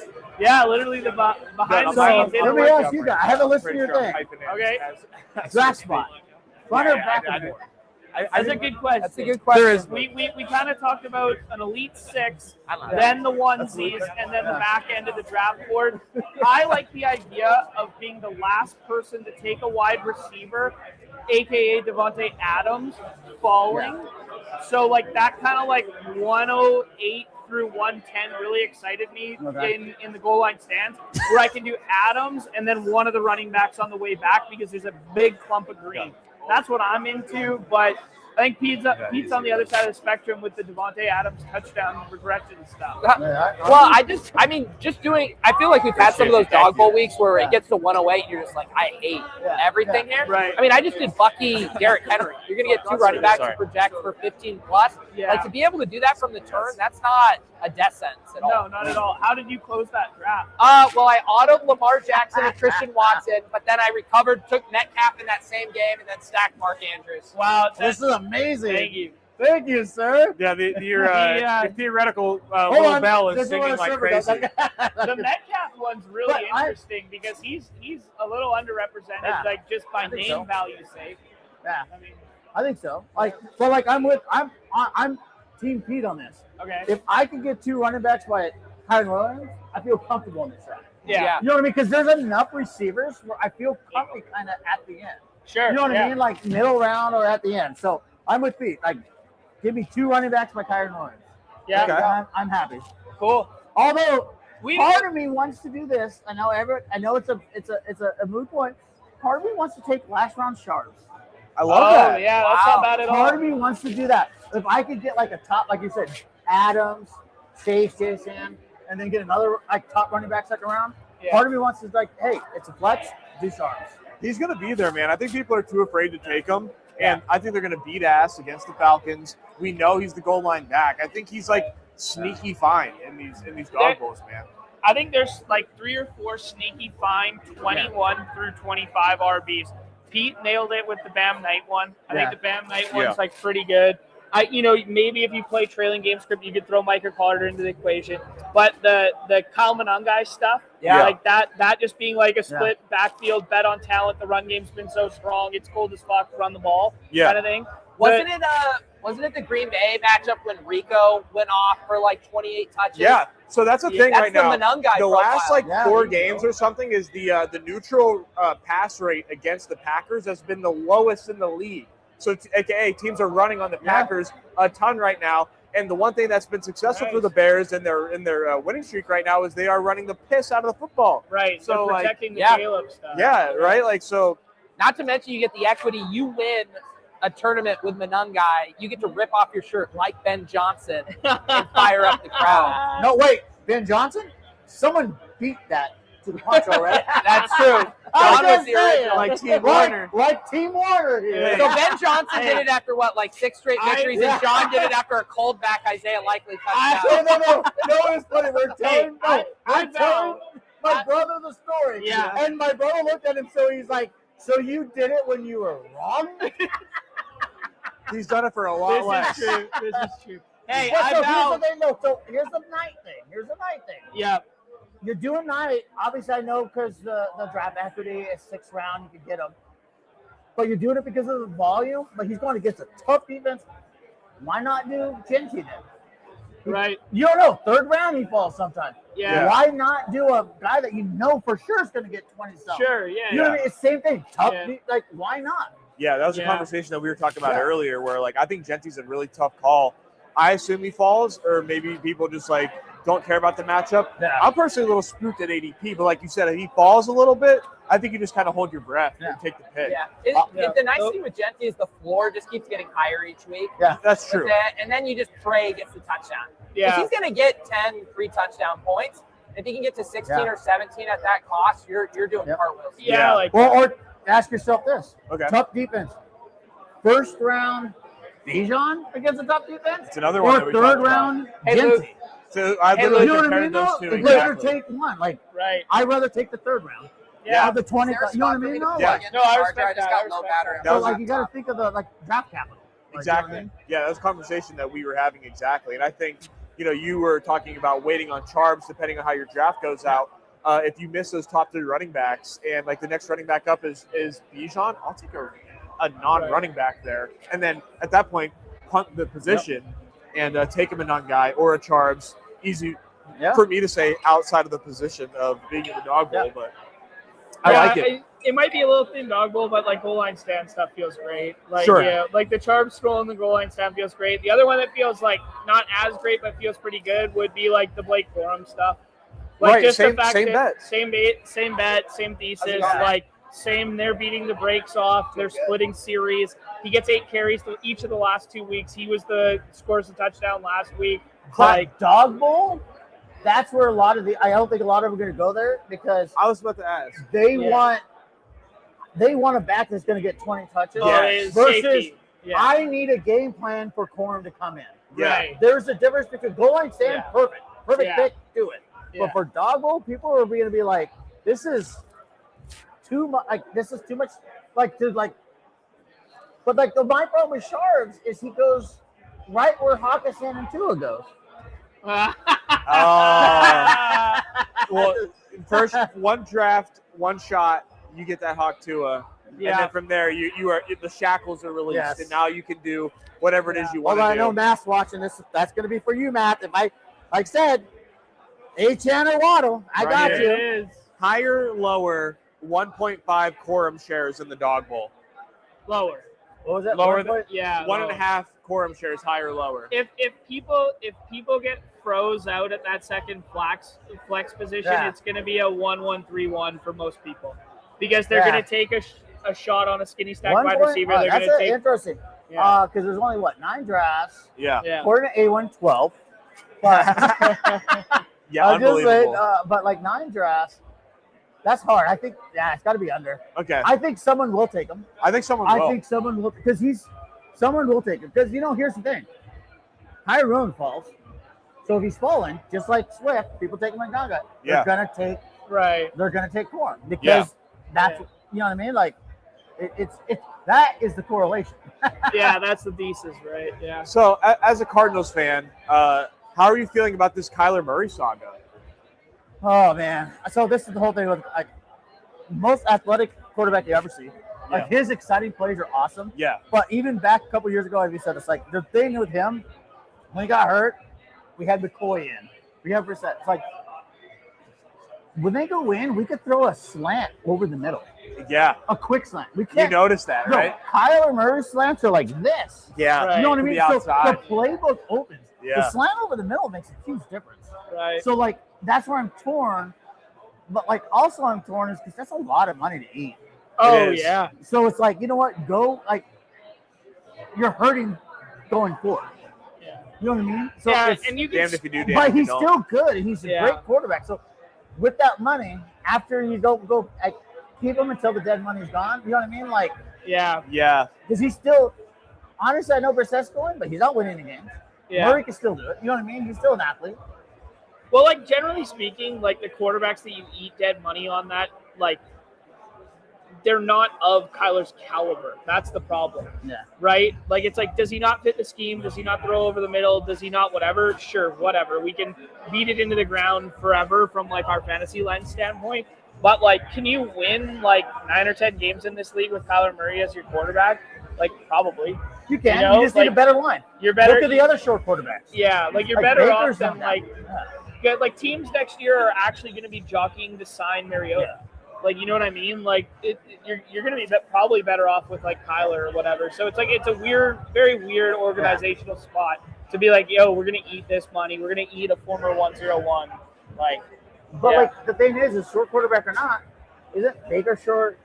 Hey, like, Yeah. I'm gonna get Chad on. He's with his kid. Oh yeah, Yeah, Drew yeah, was yeah, saying now yeah, get that. yeah, Oh, let's do it. But like that's the thing. We just need a better offensive line.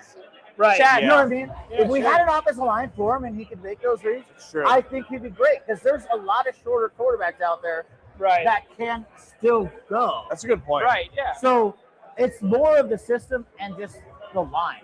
Like, you know what I mean? Like, do something better. Yeah. Got it. All right. We're gonna get. You mind if we get Oh, let's do before this. the Charles, man. We're going to hang out Good tomorrow. luck, We're going to have a baby. blast. Oh, I'm in. My knees. You got him. Oh, sorry. It's a low, deep couch. It's called my airborne days in the military. Hey, it was great. Hey, it was Hey, good I luck, had a bro. good meeting, man. Dude. Awesome meeting you. Good luck. We'll see you around. Yeah, we'll hang out. There we go. You guys want this guy here anyways. You guys can It's hang blue, out right? here. Okay. Hey, give your outlaw. All right. Yeah, you're good.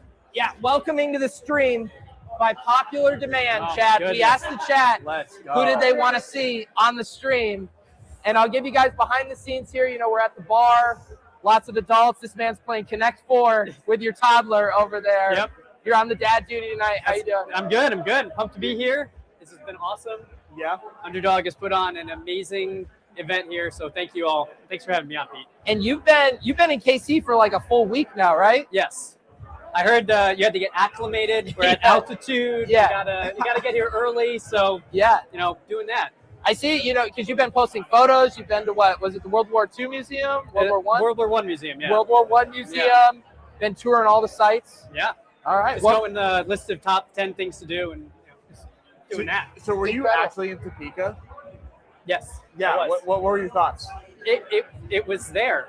It was a very nice state capital. It was Sure. good rotunda. If you're into rotundas. I am. Yeah, I'm a big rotunda rotunda guy. fiend. Yeah. So the chat, they're only used to seeing you on stream, so they're shocked to see you have legs. I have legs. They thought you didn't have legs. Yeah. Yeah. How are you feeling about the draft?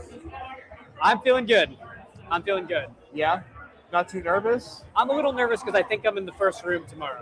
You are. That is exactly what that means. You are in. Yeah. So they're We're all the good. draft participants. Thank you. I am not. I am a partner this week. Unfortunately, they have stickers on their placards here. Our guy Chad Candles is 1, 4, and 5. Sounds like you're not overly thrilled about being in the first room. I'm happy about the first room. I'm not happy about 4 or 5. I wanted one of the late rooms. Yeah. I feel like there's a little bit of an edge to having all the information, just knowing all the ownership. Yeah. And I don't get that. And you know what? That's okay. You got to be the trailblazer. I am the trailblazer. And that way, yes, you don't get all the late information, but you can say, hey, everyone copied me. That's true. I get a lot of excuse equity, which is why I'm here. Yeah. Love the excuse equity. Love it. What how much like pre-planning of like spots you want to get to in your drafts are you doing versus, you know what, I'm gonna let each draft come to me?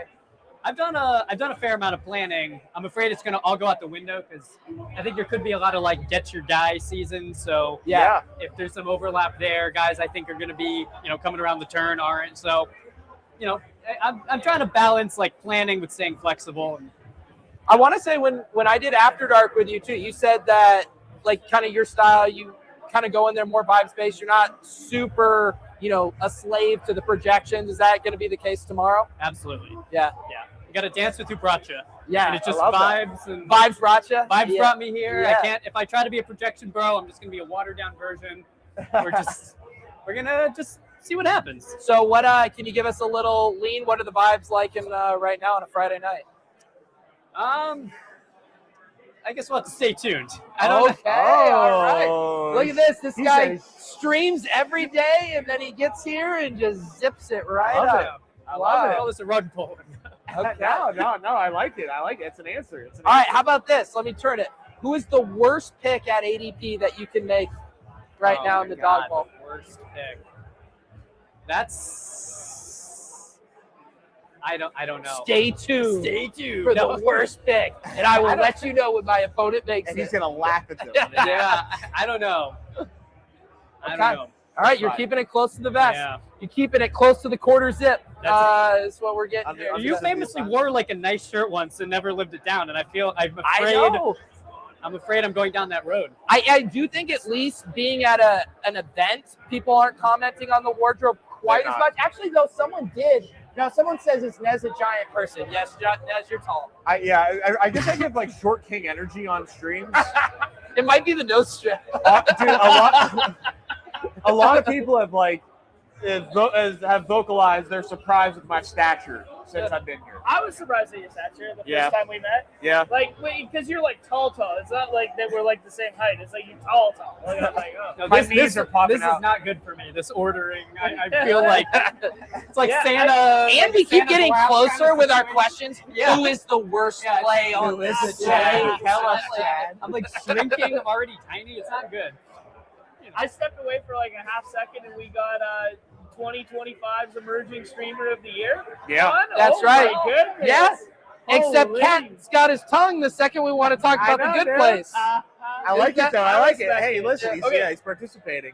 But how many goal line stands have we ripped this week? Like how many practice reps we got in? I think I'm at about 15. Okay. So you got a feel for the slate. Yeah. You know where you're at right now. Yeah. Yeah. I'm totally cool with you keeping your play as tight to your bag. Thank you. But So Winnie, because you've been in a different mode so far this week. You've been in tourist mode, in dad mode. Yep. Do you flip a switch tomorrow? Do you wake up and say, I am now in alpha drafter mode? The switch might be flipping right now on Okay. this very stream. Oh, wow. Just right. So, okay, can I ask? Chad is about to rip off his quarter the quarter zip. There's a half He's going to say zip. Sam Darnold or die. Yeah. Can I ask what do you have a plan for the vibes when you're in the draft room? Are you going to go headphones, no headphones? You got a laptop? Can you give us like a preview of what that's going to look like? I think it's going to be laptop, headphones. Yeah. you're nerding out, eh? Nerding out. You're going full Nez Dog Bowl #1 Miami. Yeah, Yeah. I'm going to listen to a replay of this stream. Yeah. Yeah. That's what I'm going to have on. Yes. Trying to hear the best Surely plays, and that'll the get guy's you not there. telling you nothing. If you actually listen to it backwards and sync it up to Dark Side of the Moon, you will get the answers to the test. It actually just says Tyrod Taylor Yes. Taylor doubles over and over and Yeah, over. just more 80 Mitchell. What Yeah. well, Nez, your year that you were drafting, you were listening to music. Oh over yeah, I the had a years. whole playlist going. Yeah. It was a lot of the songs I was listening to at the time, and I even had so when I won the Mitten Returns again, I split first. People forget that year they were sending out the same rings that they sent Chess Liam for winning $1 million. That's actually true. I got one as well, and I tell you what, that has a really nice weight to it. So it kind of grounded me. I threw that bad boy on. I put on my headphones. And It hasn't had the same effect for Liam, unfortunately. And I just vibed out the whole time. So honestly, can't recommend headphones enough. Anything that can get you into that drafting state of mind that you get at in the comfort of your own home, I think is a really good idea. I will tell you, it's pretty tense, dude. It's that first draft room is pretty tense. Well, I'm just wondering because I got the master class. You all did an amazing job, but I don't recall a section on the music you need to listen to. So I don't know if I didn't get the whole download. Do you want me to get you the Feed the Ducks soundtrack so you could just listen on loop there? Feeding the ducks, maybe, night drive if the that might actually make you draft Jaden Blue or something. So you might want to be careful with that music. Yeah, I don't know. Yeah, I don't know what kind of music you're into. Maybe I can throw you together a little vibes playlist. Yeah. Let me know. Well, we don't want to keep you. I know you were getting ready to dip out, get the family in bed, but I asked the chat who do they want to talk to. People just started doing candle emojis. I mean, it was out of control there. Actually, that makes me. Who's more synonymous with the candle, Dontavian Wicks or Chad Candle? I was going to say they could be asking for Dontavian Wicks Alpha. They could have been. They're not going to get that here though. Hey, dare I suggest tomorrow's playlist? Candle in the Wind, Oh. little Elton, a little Cross in the while Deep. drafting. It might happen anyway, but Yeah, I like that. Just so overcome with joy. Who do you think we should interview? We've been kind of doing bouncing around. Who would you like to see on here? Maybe I don't know if you've had Gunnar Ross or Crutches. No, yeah. Okay. Some good guys out there. All right. I Well, see we'll let Chris you. G in the distance too. Chris G's out there. Yeah. John, you want to go grab someone and we'll let Chad get going here? Yeah, sure. Let's Chad, Hey, it was a pleasure. It's a pleasure. Yes, thank you. Of course, dude. If you decide you want to tell us who you're picking, just feel free to slide into the DMs and we'll share it with everybody. I'll click Man, everybody's hiding the alpha. I love it. I honestly, the competitive spirit brings me joy. A-Rod suggested just listening to "I'm a Slappy Drafter" baby on repeat. That would be hilarious. If everybody, what we need is you get walkout music to your draft. That would be cool. Can you imagine? Saddle up. Like if it's your first time drafting, like you Yeah. get a little walkout. And it doesn't need to be the full song, like baseball style. You get like 15 seconds. Exactly. Yeah. That would actually be awesome. Okay, next dog bowl, walkout music. What's the name of the brewery we're at tonight? Vines. We are at Vine Street Brewery. I just have one of their American lagers going. Have you tried anything? Yeah, more this than is that? like my fifth one. It's just as good the fifth time around. Yeah. Whatever you want. Shout out Kansas City. We are going to bring on our next guest here. He's getting mic'd up. You guys know him from the Discord. A lover of BAM. I tried to ask Awen, but he's running the S words in the corner on his computer. Like he's headphones in, he's zoned in. He was playing babysitter for a moment. Was he really? Yeah, he was. Yeah, he was. How you showing doing, off buddy? for his lady. Unreal. Yeah? You liking the vibes? You feeling good? Vibes are really good. Feels great to have 2 seats going in this tomorrow. Living the dream. Wow. This guy made it 10 seconds in before letting us know that he's got 6 drafts tomorrow. I think you're one of 3 people with greater than 3 drafts tomorrow, right? I think there's only 3 people that have more than 1 seat. I think it's me plus 3. Oh, okay. I'm forgetting. So, Ty Tubinis, I believe. Yeah, Ty Tubbins. Yep. Dan J. Yep, and then A1, A1. the legendary A1. Yeah, that's right. So you famously last year didn't qualify because Kyle Pitts sunk your team. He's projecting very well this week. I feel like it'd be the ultimate hero's journey for you to ship the dog bowl with Kyle Pitts on the roster. Forgiveness. It's very funny you say that because I thought about it. I'm like, man, is this the week that he wins it all back for me? Yeah, dude. And he gets me into the dog bowl glory. Yeah. It would be pretty sick, right? It would be. The ultimate love-hate relate, because I could go back in the Discord and find all of your never Kyle Pitts posts. That's And 100%. then, That's yeah. 100%. Dude, it's littered in there.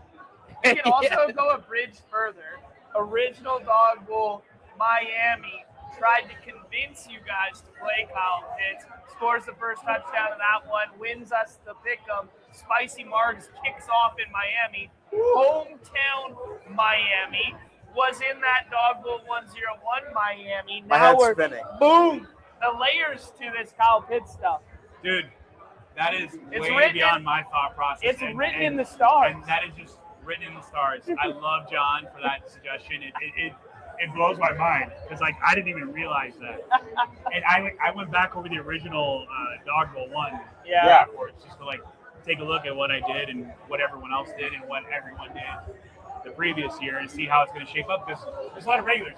You got to just keep it going. Got to get some knowledge any way you can. Yeah, what are the vibes like for you? You probably got to be feeling like pretty confident that you got 6 drafts compared to most people having 3.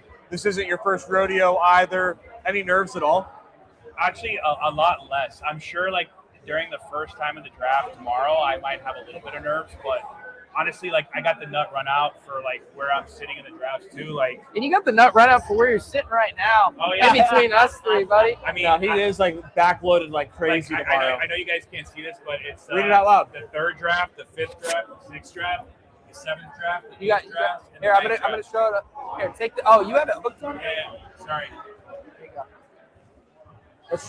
Oh, never mind. I was gonna go show the Here, camera. how about this? Oh yeah, I'll show sorry, this. I clipped his mask, his mic to There it. you go. How's that, Pete? Awful. Eh, It's all awful, right. but yeah, it's fine. It's not your fault. Our not your cameraman fault. left us, so. Yeah, you're in good shape.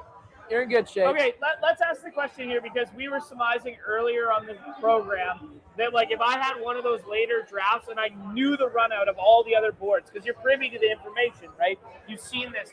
Like, are you going to be sitting there in that 9? Are you the type of player who's going to be like, yo, nobody did the Tyler Shuck, Jawan Johnson, Devin Bailey, like nobody did the Tyrod Taylor, like nobody did some crazy shit like that. He Will just you winked be at the kind of- camera when you said Jawan Johnson. If you guys are picking up on that, tell. Wow. Yeah. Wow. I struck Hey, I struck a listen. figure it out point. Hey, listen, like John Moore, I'm going to scroll the F down. Oh, If I'm in the 9th draft and I see something that no one else has. I love that.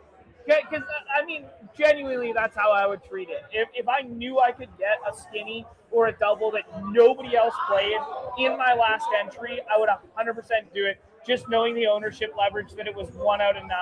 Yeah. I mean, one this out of contest- 108 for the and contest. the more and more I think about this, the more and more I think that like this contest closely resembles. I'm actually like, gonna come get us some more. the fullback dive, Right. quarterback sneak. Yeah. Like, there's such a limited amount of entries into this, Right. where you're able to capitalize on some leverage. Yeah, me too.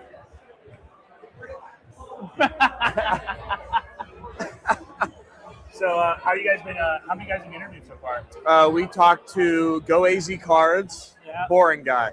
Oh, And yeah, then, I'm sure.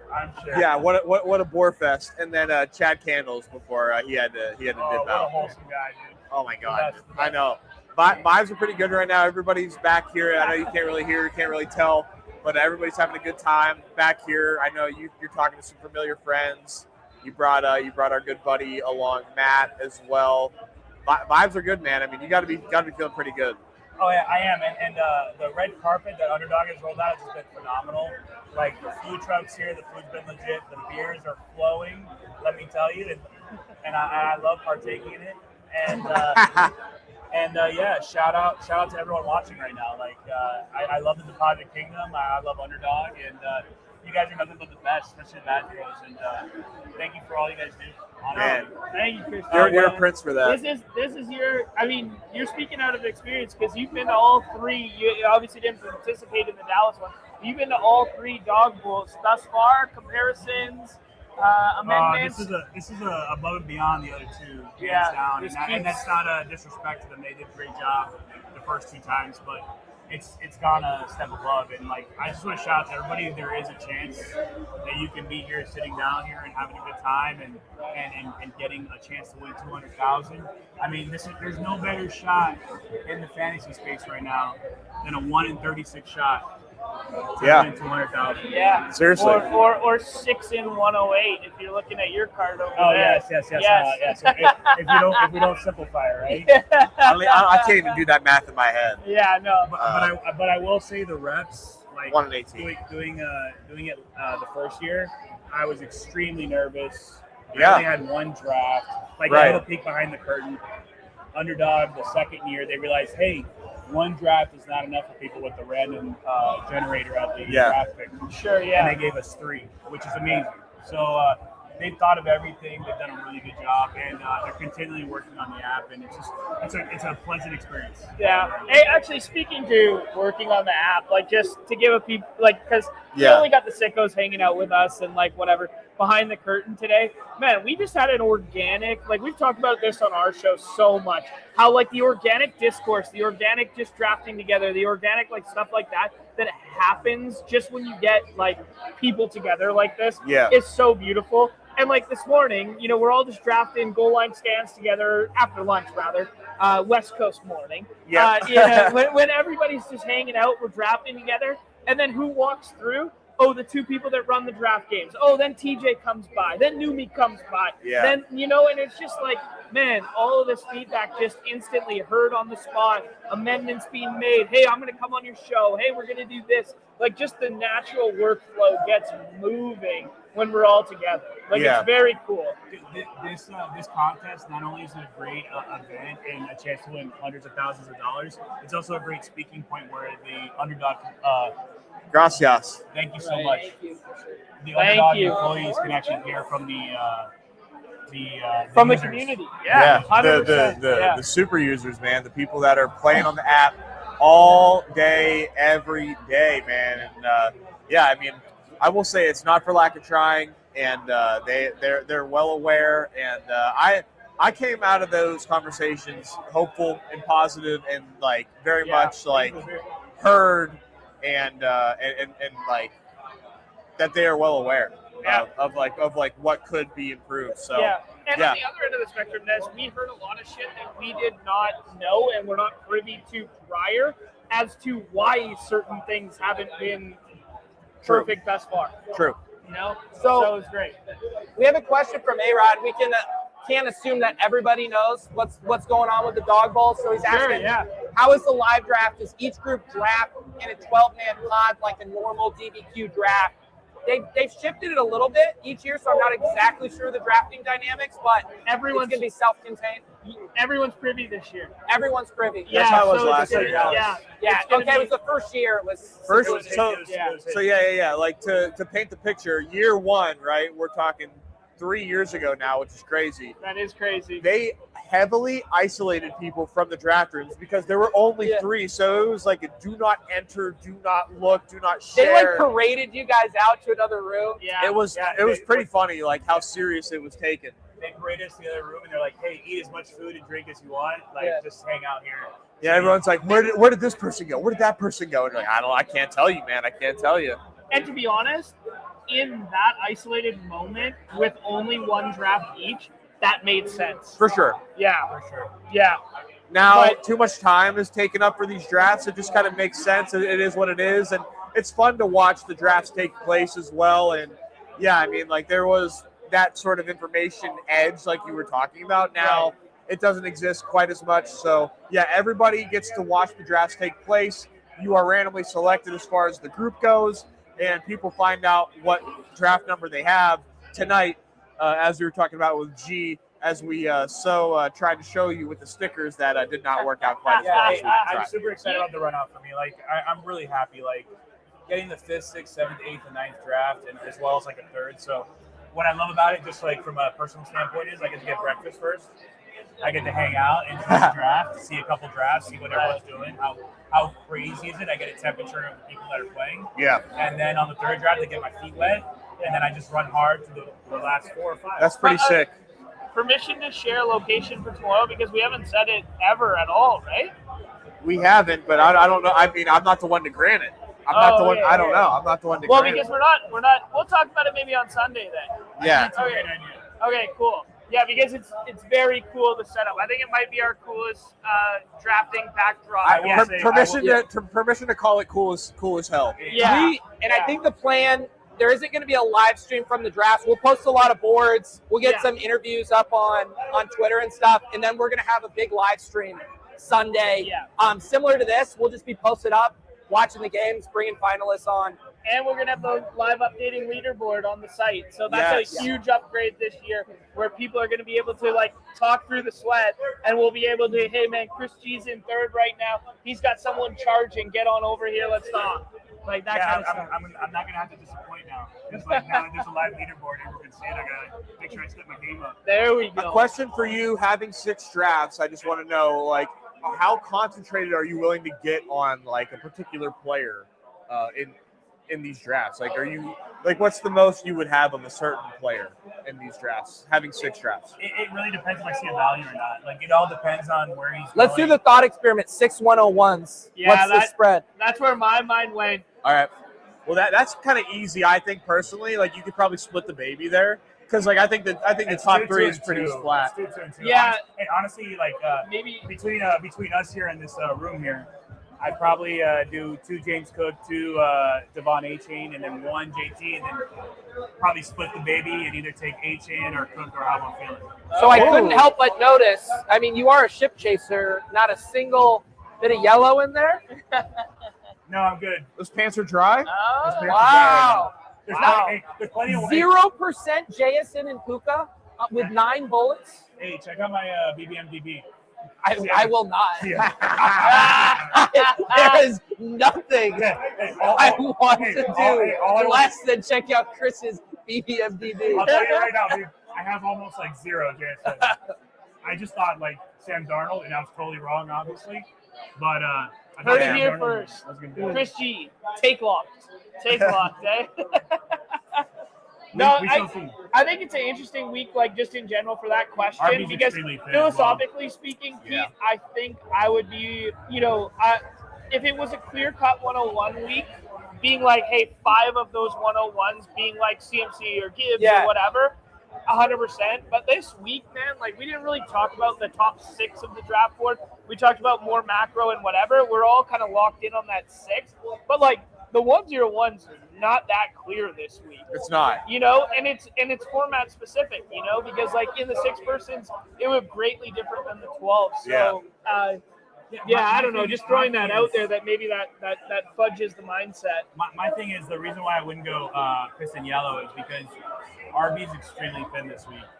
So for me, it's like the advantage of getting an elite RB allows you to go 3 wide receiver later, allows you to like do some things if you want, or if there's a falling value in a running back like that you can get in the 6th round. It allows you to do a lot of things. So the flexibility is what I want. What do you feel versus like the stacking dynamics this week? Like, I will love you stacking. I'm always loving it.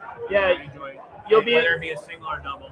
Okay. Like I'm a sick pup. I love stacking. Put it in the paper. I've always loved stacking. I've always. I'm not one of these Johnny come latelys to correlation. I've always loved it. People forget the Gauntlet 1 champion. People forget the Gauntlet 1 I was champion. drafting 4 Tampa Bay Bucks before it was even a concept in your mind. Before Back in my- David back in my Spatic day, told us Tom to Brady scroll won Super for a Bowl. 4 Yeah. stack, So, I was there. despite not despite, but like other than having 6 drafts, what do you think your edge is in these drafts tomorrow? What do you think you got? Well, my edge is definitely having some experience in this. I'm not going to be as nervous as I was the first time around. The second thing is I've done this a couple times. I've been in these settings. I'm just excited to be here, honestly. Like, I got no nerves whatsoever. Like, All right. Good. and just winning that, it feels good going into a high, like winning week 12, winning it at the end. That's true. And then You you're said just- no nerves? No, not really. Couldn't tell from this interview. No, but it's been fun, honestly, and and like it helped that I won like last week. Yeah. Like That's Sunday, true. Like I looked at my portfolio, I'm like, oh, I'm positive this week. So like 2 positive weeks in a row. Yeah. Really good. Like I'm fine. No matter what happens, it happens. I have room for error because I have 6 drafts instead of 1. Yeah, you've told us that about 9 times. Sorry, it's the beer talking to me. You know what I mean? I know, I love it. I'm not worried at all. Dude. If I can handle this, You should be, because whiffing with that many drafts would be a bad that look. would be a no-no. Embarrassing. I'll have to deactivate If my I Discord. had 6 drafts, I would win. Yeah, exactly. Yeah. Hey, hold on, I'm gonna act like Chip Skylark and delete my account.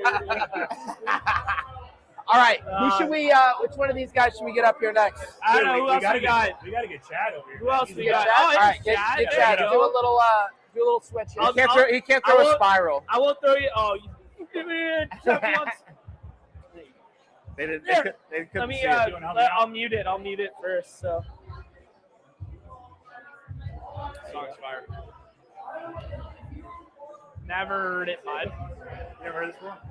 Lotsie, where's the leaderboard? There's going to be a public link. I don't know if it exists yet, but we will be sure to share it. We'll have it pinned in the chat. We'll have it on social. I promise. Yeah, Numi just Fuller, tomorrow did the you link meet will be the available. best player on the site? No points will be scored yet, but you will be able to see the link. J.P. McCarthy will have 47 seconds. Come on, just come hang out. Talk for a minute. Talk through your experience. That might be the only way he gets to 27 is if he comes preloaded with 24 Just before he Clip it to the starts top playing. side of your pants. Here, no, go in the middle. Go in the middle. Did I Here spell we your last go. name right? Yes. Look at that. On fire here. Nez, you sweating NBA right now. I was just taking a peek ski. Oh. No, I never have a sweat. Just checking. Hey, speaking of NBA, OG NBA guy here, our guy Chad, Lee with a bunch of numbers. He's with a bunch of numbers. 12-15-03, baby. So Chad, third NFL Dog Bowl, one of the few participants to make it to all three. How does it feel? It feels good, man. I've learned how to enjoy the experience too.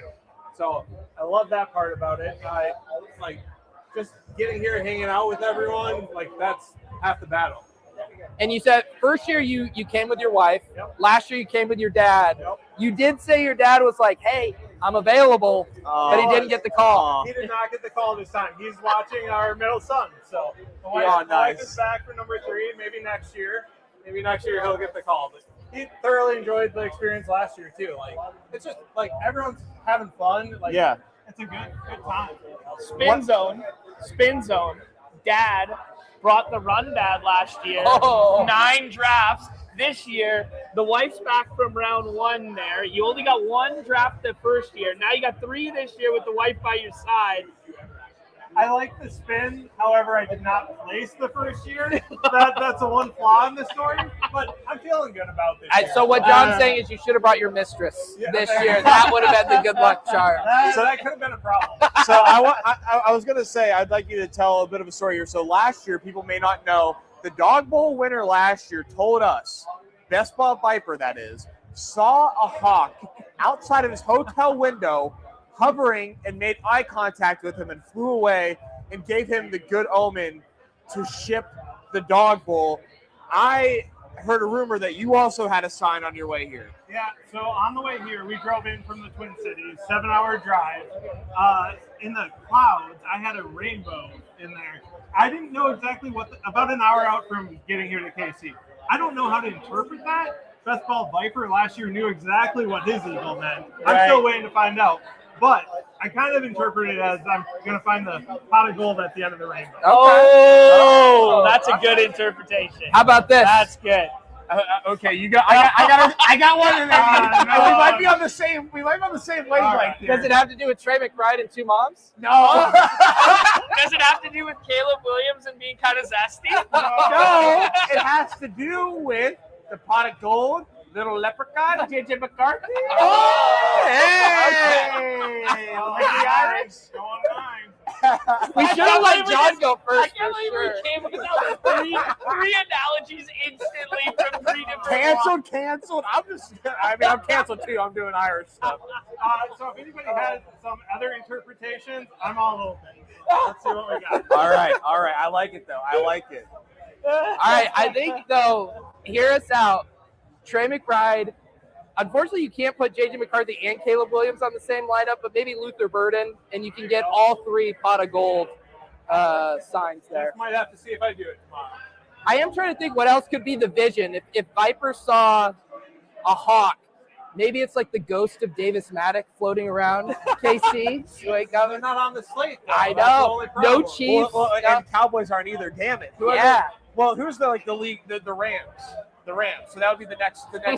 iteration. Exactly. the best team. So all right, maybe it's Exactly. the Rams. I'm not sure. So Chad, I mean, you may be too humble to mention this. However, you are one of the. Are you the? Remind me. Crutches on 9. You and Crutches are the only participants here that have made it to all 3 Dog Bowls here. How do you think that gives you an edge into the slate?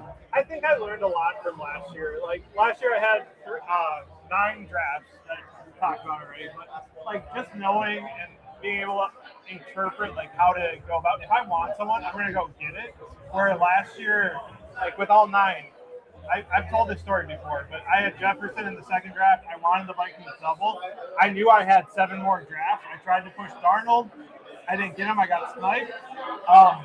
I've learned if you want something, go get it. There's only 9 drafts here. I've only got 3. I'm drafted early on my 3. I'm done halfway through. So it'll be interesting to see kind of how that plays a factor too. But like being there the first year to the second year, I learned how to enjoy the experience. First year, like I was mad sweaty. Like it was hard. Yeah, that first year was tense. I remember the first year, the animosity with like halfway through the afternoon was different than the vibes in once people had multiple entries. So because once you had multiple entries, it was like people could like think organically about spreading their out. Hey, I'm still live here. Or I still have an out here. That first year, there was like a handful of people that just like left or like I'm done with this or like basically the Zach, not to bring up old wounds here, but the Zach Moss drama of year 1. Yeah, definitely. So like from year 1 to year 2, I learned how to enjoy it. Year 2 to year 3, hopefully I'm learning like if I want something and it's there, I gotta go get it now. I like that. Love it. No, I like that a lot. I like that a lot. If there's a year 3 to year 4, I'll take something else. Hey, all right. I mean, ADP is an artificial construct here, so People this checks out. So we have everyone who's come on the couch has been very reluctant to share some of their favorite plays. Are you willing to be an open book? To a certain degree. What's the question? Yeah. I got the question. Everyone here is sharp. Like, I I'm agree. not going to say anything that people don't already know. I agree. Sure. Yeah. I agree. Yeah. But how would you frame it? How would you ask? I was just going to ask, we got a Minnesotan coming up from Minnesota. Nez is pumping the tires on 9 and some 9 doubles and some JJ and this sort of stuff, like JJ to JJ stacks.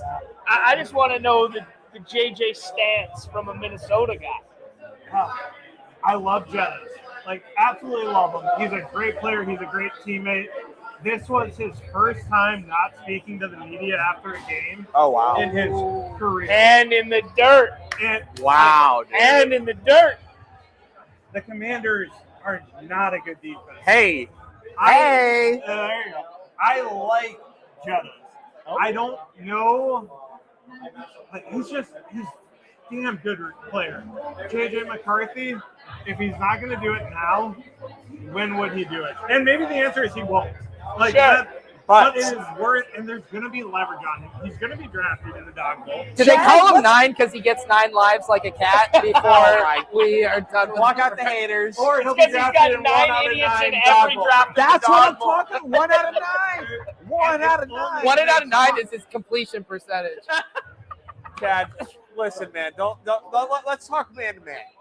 Ignore the haters. Ignore the haters. But all that being said, I did not want us to draft McCarthy. I Okay. did not like him coming out. So I'm a little biased that way. Yeah. But the Vikings stack won it last year.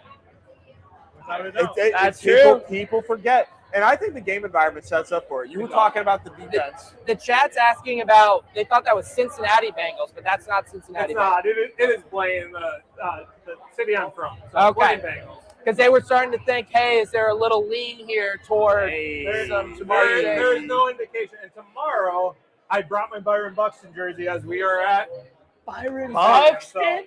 Wow. We're hoping. Are you familiar that the Byron Buxton of our generation is Will Fuller, according to Nez? I am not, and I do not like that comparison.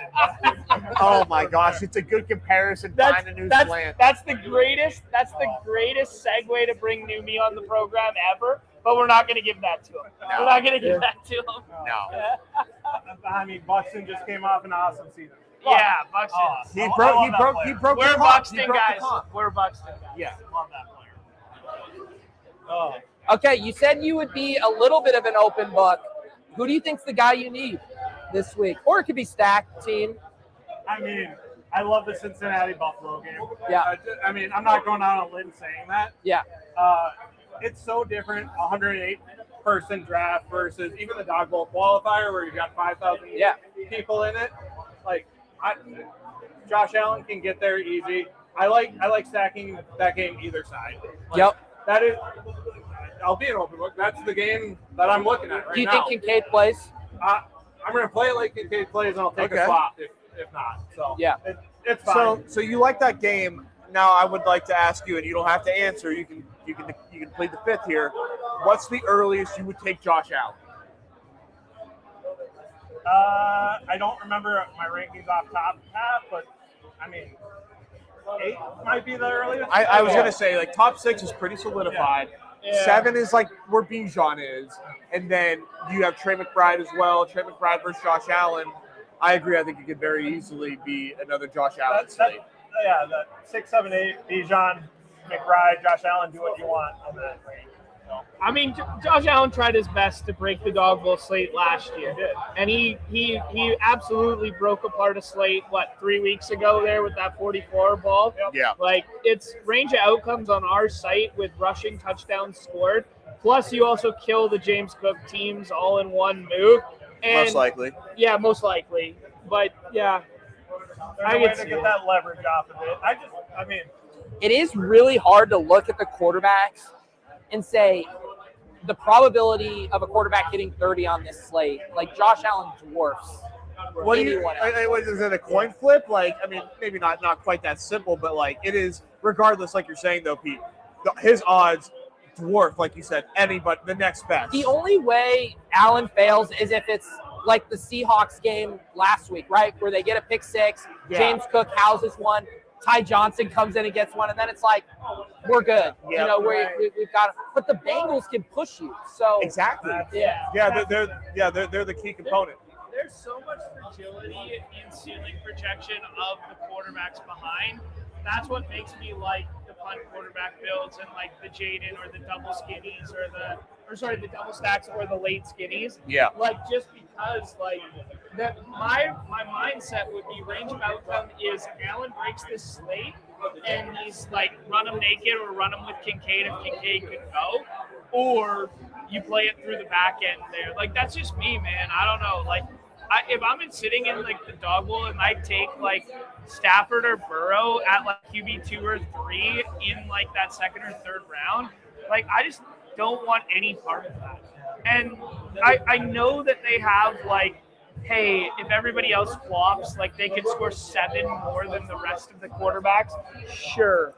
I don't think it's going to matter. I think it's Josh Allen or it's who finds that dust ball that pops to match round 2 quarterback. Right? Like that's just my lens. Yeah. And Josh Allen's the guy who in the quickest Josh Allen and Trey McBride are the guys in the quickest instance in the dog bowl that's going to be like, have to have it. That's it. Yeah. Have to have it. Like, I don't know. That's what you have to weigh. Like, what is the trade-off of taking Josh Allen here versus round 4, round 5 QB? Like, Right. Like, or McBride, same thing. Like, Yeah. Sure. Like, you just have to figure that out. What's the difference in projection? Yeah. And yeah, I've been trying to study last year's dog bowl and the results and how those builds were. And Right. Yeah. I'm more than happy to share my player takes. I might pull back on what I'm finding on that. Yeah. Right, Like, sure. Yeah. Yeah. what did you see anything interesting from last year for trends? Yes. I did. Yeah. Yeah. And you want to go back and find it? Go find it. Yeah. It is there. I like it. Similar to like Chris G asking me to check out his BBMDB, I will not be looking at 2024 dog bowl results tonight. You hate inside the club, you can't even get in. You got to make it first, bro. Okay, well, that's just interesting vacuum. Can I circle back 1 second there? If you guys had to be like, there's one other guy that can like make it or break it or kill this slate, because like in my mind, even if you roll like 101 through like 106, like I see a ceiling of like 25 that can be matched by the other side of the board, right? So it's like, who is that one guy that could like break this slate, kill this slate? That's the have to have it guy. I will stay in that game. Jamar. Yeah. Okay. Chase. Yeah. Chase is the one. Sure. Yeah. I respect that a lot. Probably And you Probably can the have, only wide receiver with a 40-point ceiling. Yeah. right. And he's available 1 through 5. Yep. Like, effectively, because other people are taking Puka, JSN, the ETR stuff will tell you to take 4 other guys over him. And Higgins is huge for his ceiling. It Yeah. lowers his floor, but I think it really boosts his ceiling. Yeah, and people will be more comfortable passing on Chase early in drafts this week because they know Higgins is available. So if they want to play that game environment, they can fall back on Higgins Burrow in the 2-3 on the left side of the board. So you could take like JSN in the first, and then you could still do like a Higgins Burrow and have access to that game environment. It's interesting. It's very interesting because I was thinking about this last night. I was like, who could really just bust this slate wide open? Well, and I think the difference of Chase in the first and a running back in the second versus a JT, H-hand in the first and a receiver in the second. Right. I'm just trying to weigh those two, and that's why I'd say Chase is the one who can break the slate. I like it. Yeah, I really like that take. I don't know if I'm giving away too much alpha. No, but I don't care, honestly. It Yeah, is what sure. it is. Well, And that game it's kind of hard to get into because the late stuff isn't attractive, right? Yeah. I mean, Yeah, especially on the Bengals side, like I don't think anyone's drafting Yoshi Voss. Is none of the tight ends are getting drafted, so Like, gun to my head, tomorrow at the Dog Bowl, the only things that get drafted from that is like the occasional Cook plus Higgins, or Cook by himself, or Higgins plus, Chase plus Higgins plus Burrow. That might happen once. Yeah. Maybe if people want to play the double, and you don't need full-fledged ceiling. It's not like winning a main contest, right? Like that would play very well. Yeah. Or there's going to be a whole bunch of naked Josh Allen in every draft. It's going to be 9 Josh Allen teams, and maybe depending on if we get the Kincaid news or not, there's going to be like 2 or 3 like skinny stack Kincaid. That's kind of it. There's going to be Josh Allen Shakir, too. Yeah, Shakir, yeah, for sure. Yeah. Shakir's a player. Yeah. I mean, it's easy, dude. It's easy. Like nobody's gonna take like 5th round. He's right there for you. Simple. one little thing, and I don't even know if they've updated it yet, but ETR hasn't projected Kincaid in all week, so there's a little out of sight, out of mind element to it, and I think that stuff plays into drafters' minds who are looking at stuff where they didn't even have Higgins in for a while either, Yeah, I know. and there's just this element of it's like, there's a confirmation bias to seeing something over and over again. Right, you're right. I think it slides maybe just a little more than it should. Yeah, that's a good point. Yeah. There's a pretty clear pivot on the swap too. If you The get tight end boxed out. swaps are fine. Yeah, It they're doesn't easy. matter. They're Yeah. easy. Yeah. Tight end is McBride, Bowers, I guess Warren, and then just a whole lot of same. Yeah. Exactly. Yeah, the strange ADP propped up because of game environment and last week's box score is kind of like one of the clearest, like, don't take it at ADP in the 12s of the week. Or the 6s. Or the 6s, yeah. I mean, it's just, it's the classic. We're so bored with the non-elite tight ends that anything that's the shiny new toy becomes very attractive. Yeah. I don't know, man. Well, I don't know. I think Strange is pretty good. Oh. The thing that makes Strange good, dude, is that, like, Hunter Long came in and didn't do shit. Yeah. Like, Strange came in and, like, earned targets. And he has continued to earn targets on a weak tight end slate. My I thing don't know, is, man. he's just like, I think Gadsden's really good too, but when you have 3 wide receivers who command targets, it's just like a carousel thing. Right. I mean, I know they're not on the slate, but Gadsden was producing all the way up until their O-line got decimated, and then they need more blocking. Yeah. Yeah, that's a good shout. Yeah.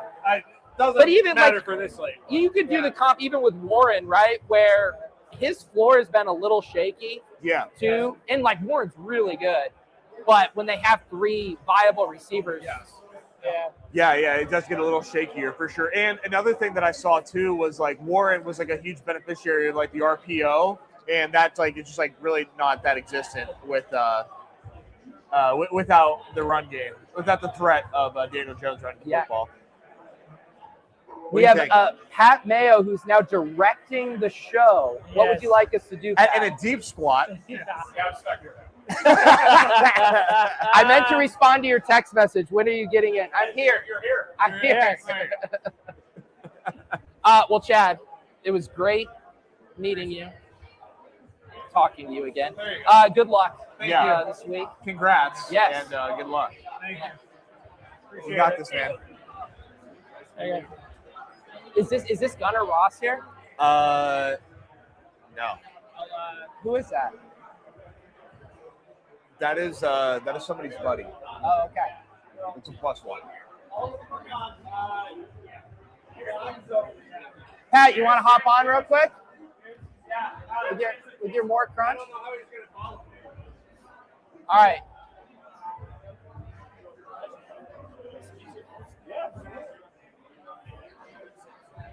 Wow, 2 Canadians on one stream? Yeah, I don't know about this. About that. Yeah, please. It's too much. It's too much. I have no idea how to unmute. Sky. Look at. Are we just going live? Like we're still live right now? Oh, brother, yeah. We are big live. The chat's getting horny too because they say bring on a +1 for a wild card. Best I can do is Pat Mayo.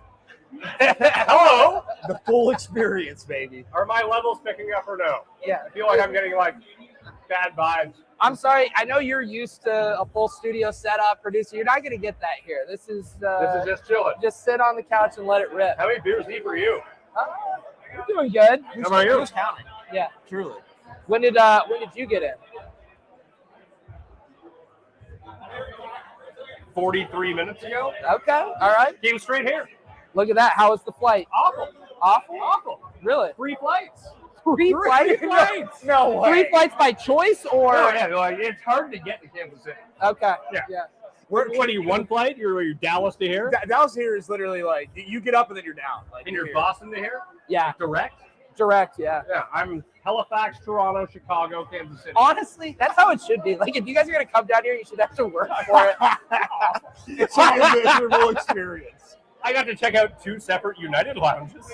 Honestly, there you part of the tariff, so you have to take 1 extra leg to your flight to get down here. The fact, like, I booked this flight probably 3 months ago. Yeah. I was like, Toronto to Kansas. Toronto goes everywhere. Sure. I could fly to Bangladesh from Toronto. Can't fly to Kansas City. Impossible. Might as well be Bangladesh. So, Pat, I don't know if you get this. One of the comments we're getting on this stream is people are not used to seeing our legs from our usual studio setups. They're completely tripped out by seeing our legs. Do you ever get that? Yeah. Do you show your audience I your never legs? show my legs. Yeah. I'm usually not wearing pants. Did you guys hear this? This is an exclusive. The one time you will get to see Pat Mayo's legs. Is this on OnlyFans? Yeah, Should it we will be be. charging? We can easily flip this. We can flip Yes. this to members only real quick. See, there we go. Yeah, in Oh, about an Contrarian hour, premium. all the shoes and socks are going to be off, and they're going to be just the bumps out here. Have you been talking to contestants? Oh yeah. We've been interviewing. We've had some real gems. Our guy AZ Cards is an absolute trip. You're saying that like, oh yeah, he's over there. Like, You don't know every underdog. I don't know every single person. Well, I was looking to point him out to you, but regardless, I think you'll know him when you meet him. If I and did when. meet a guy when I walked in. He's like, Pat, nice to meet you. He's like, I live 5 minutes away from you. I'm like, oh, okay. Congrats on qualifying. Yeah, that was not AZ Cards. Yeah. He's like, I've been watching you with your family in the park. Nice to meet you. This only question I ever get when I show up, he's like, where's Cust? It's like, well, he's at home. Well, it's funny you say that because the number one, where was the first comment? Pat, bring Cust on as his +1. Yeah, I didn't get a +1. How was your flight? You're from Vancouver, right? Yeah. How was that? No, it's decent. It's fine. We just go through Denver and then right back over. It was easy. Yeah, easy. Why? Did you just tell like a terrible, like a horse story flight? It's the amount of connections. But on the way back, I booked not an extra lot of layovers. Like I could have done a longer layover in Chicago or Toronto. Toronto is a gym, so I'm in Toronto. I actually talked to some people, and your transportation back is a bed of a pickup truck with chickens in it. You know what? Probably just as fast. Sounds kind of comfy. Exactly. Are you excited about this slate? Week 14? Sort of. I mean, it's what, the Luther Burden slate now? Oh, look at the ball knower here. Big time flex. You know, this is my full-time job. Guys got redacted. As much as it seems like I'm an idiot, I do know what's going on. I mean, first I've been on a plane for 12 hours looking at fucking Twitter. I think what happened is everybody so we have been interviewing contestants like you, so duly noted. They've been too scared to mention that like they love Luther Burden. They don't want to share their sleepers. Oh, yeah. The guy who's now thrust into a starting role. in a game where they're 6.5-point underdogs with Green Bay's defense, while at home, been very good. Their secondary isn't good. Right. And if you have Caleb, who can escape pressure against 4, which all Green Bay is going to be rushing, they'll shut you down in the run. They will not shut you down if you start looking downfield. It's not going to happen, which means Zacchaeus is the better play. That's what I was waiting for. That's beautiful. That's what I was. That does feel like the ultimate troll. Doesn't it? Zacchaeus like 11 targets. Yeah, they're all like 3 yards down the field. Yeah. Bubble screens is Zacchaeus. Somebody's This is our gotta new run those play. routes. Luther Burden. You're going to be a bird. I believe I came on your show and said that. Like, Did you? Yeah, when we were doing the Thank you. Best ball breakfast? Yeah. Yeah. Or when we were drafting teams in the offseason. Yeah. I had not paid attention to it. You're like, Luther Burden's going to like pick 60. I don't even know who that is. I don't know. Really? You weren't paying attention? I thought this was your full-time job. I'm sorry. When golf season is on, sir. Are you guys drafting golf teams? I will be. They have just put it in the 500K. I know, and they updated the play. They updated the scoring system, so I gotta really so lock in. that is actually what I was digging into on the plane mostly, was coming up with rankings Yep. for golf and trying to understand the scoring system. Again, just like every other year, figure out who's going to play the most and you will win. Yes, at the same time, it's still the same thing, but like it does award good golfers more, which Yes. you gotta love. Yeah, you don't just have to. I mean, playing is going to be critical. Of if you course. can play and win, oh, now you're talking. Like last year, we actually looked back at this afternoon because TJ, who's the head of draft games, is like super into the golf side of things, and it was all dudes in that bracket of like 100 through 50th best in the world that were playing their way into guaranteed signatures the following year. Like Michael Kim would have been awesome. Oh, I Right. wish. Like I was stuff thinking like Michael that. Thornton Bjornsson. Yeah. Not quite Michael Kim there. Not quite. No, Maybe we but go back to the that, well. that's good alpha on that stuff. But I don't know if I'm privy to share, but I'm going to anyways. Is 4-day golf events on Underdog this year. Shane told me. Yeah. Yeah. I was like, give me something to sell. I've been on it for 2 years now. I was like, no one likes these like drafts that go for like one round. Like, Yeah. give us the full tournament. That's all people want. Yeah. They want a full sweat. Yeah. That's it. And then the live Can I sweat, smoke in here? the live sweat angle of it is going to be like guys without. I thought it was America. What is this episode of Mad Men? Like, You should have made this guy have 4 connecting flights. you were talking about the After Dark, and I just have to like give some props. That is probably one of the most electric, or the best ball breakfast rather. One of the more electric best ball breakfast drafts appearances that were made all of summer was yours. Nobody was more fired up and more feisty. Yeah, I feel like, what did you I was pulling out my awards. oh, yeah. People were questioning your ball knowing, and you went for the hardware and the receipts. You're a little sensitive to that. Podcast of the year. You came guns and blades in here to let us know you know ball. You flashed the awards during the best ball breakfast. I mean, You think I got this for nothing? You think my 2012 Football Writer of the Year award? Please, been around. FSGA, where 4 guys were registered right here. nah, if anybody needs stuffed in a locker, it's the commenters. Yeah. Can we get a carton of Marlboros over here? I actually quit smoking. I have a vape now. Oh, okay. Oh, then you can vape away. Oh, it's over there. Cuss, bring it over. Put it this way: if Gus was here, you'd be able to see him. Oh, man. How long have you guys been live for? Good question. 2 hours and 22 minutes. Not bad. Standard show for us. Yeah. And you're going to be running a show Sunday, right? You're going to join me? Oh, yeah. Are you guys going to come on too? What is the? that's an open it's slate. after the slate. After the late slating Yeah, games before before Sunday Sunday. Night Football. Yeah. I only have 2 mics though, so we'll have. You know what? I'll talk to Luke, see if he can get us these. Yeah, I just have one question. Am I allowed to smoke Yes. during the show? Okay. Thank you. All right, good. It's actually you can't come on unless you're smoking. Good. Yeah. Smoke whatever you want though. Okay. If you got crack, we'll get real fired up. I mean, part of this couch and smoking, I am getting like a Mad Men vibe. I just kind of Well, want we're that or like a very like look at how we're all dressed. We are like the twink casting couch. Hey, we've been getting comments about how long yeah, we how are. big we are. Yeah. Don't come projecting with this twink talk, all right? Well, maybe it's one of me. They think I'm very large on the internet. Thank you very much. You think you're large? Yeah, That's everyone what is. they're telling me. Yeah. They're I want to see you people. They're If you're impressed by calling size. him large, Let's see you. Send some pics. Go listen to him. Pics or it doesn't matter. Go listen to Pat. Yeah, Purple Yo says these dudes are infinitely too tall to be a twink. So there you have it. I am not tall.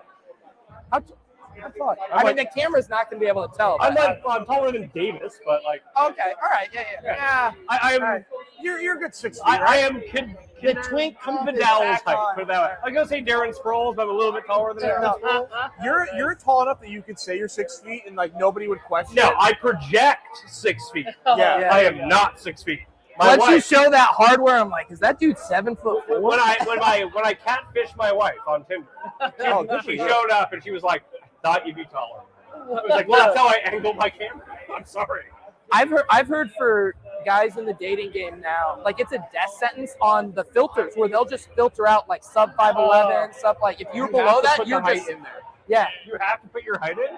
I mean, that's what I'm telling myself because I got no hits back in the day. Oh my god! And it's because I didn't try hard enough. Gen 1 Tinder. Well, I was in Manhattan. I was living in Manhattan. Oh, when Tinder brother. first came out. Okay. Oh my god. The fucking best. Get this man a cigarette. Give me another beer. Beer. And then I moved back to Toronto like 3 months later. And you met your wife, who you're in a very happy monogamous Oh yeah, we've been married almost 10 years now. But before that, what night of the week do you want to go out? Hot mail is available. And my wife was also available. And you didn't have to put your height on. No. There was no height on. But I did take the shots of me like in the fancy studio. Yeah. And I had my move, which would be go to the dive bar. That I always go to watch football. But I knew the bartenders, and Fantasy Sports Network was on cable then. And my show was on like 12 hours a day. What the hell? I'd just be like, hey, do me a favor, Jesse. Put on my show. I'll sit with my back to it and pretend like I don't know what's on. And they're like, I'll start talking. She'll be like, oh, you're on TV? No, I'm not. That's so embarrassing. Stop it. I was gonna say, do you like to get your dick wet? Because that works. If you had a Tinder profile now, would it be like a studio headshot to immediately signal that you're on TV? I'm 40. I know. I'm asking you to. I'm no longer 26. But I'm just saying, if you had to have a Tinder profile now, would you let people immediately know that you're a professional broadcaster? No. I was so poor then that was my selling feature. And now I don't want like people coming at me. You really were an anomaly because the two things I hear that the girls need is over 5'10" and someone who makes a lot of money. And you're saying I was poor and short. Now I'm rich and short, but I don't need Tinder anymore. It's for my wedding ring and people come up to me. Yeah. By the way, best wedding ring in the biz, right here. The Kirk Cousins special.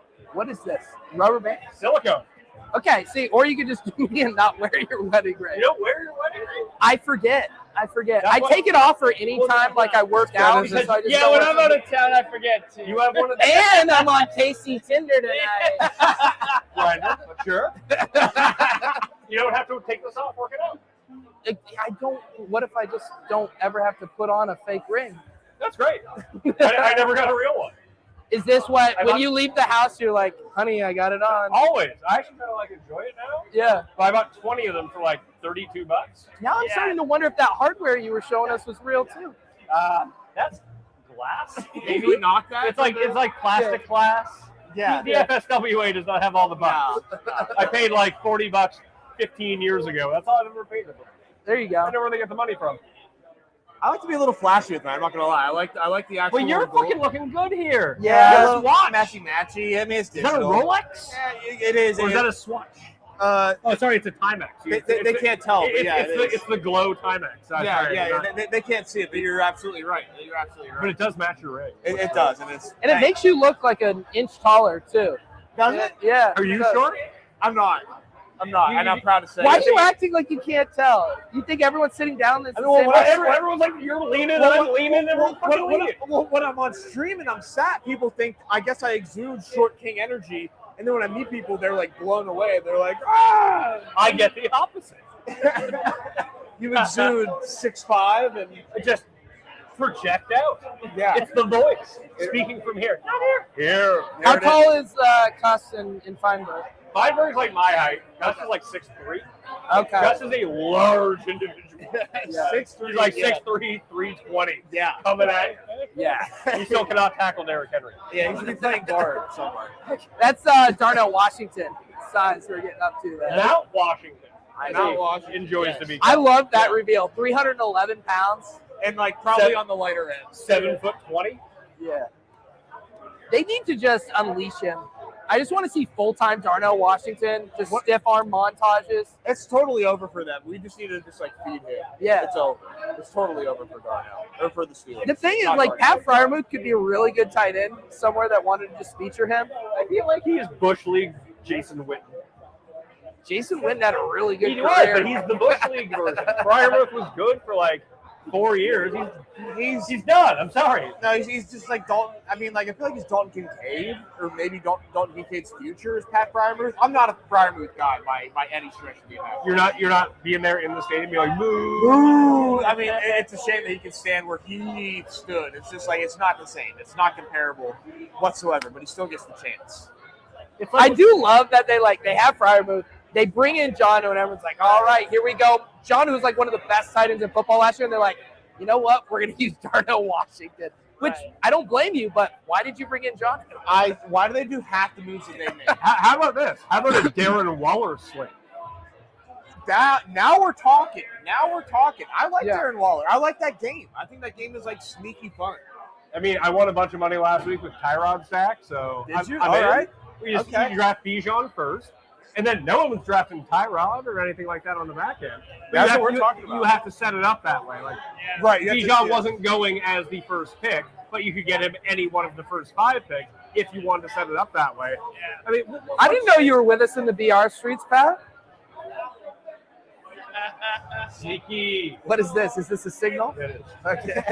It's like What baseball. have you done any drafts this week? Not this week. Maybe we should do some tomorrow. Sounds fun. We'll have fun. Yeah. How about we set up a camera, me and you will get on a treadmill, we'll race and draft a team at the same time. Okay. We'll set it at 10 and see how long we can last. I like that.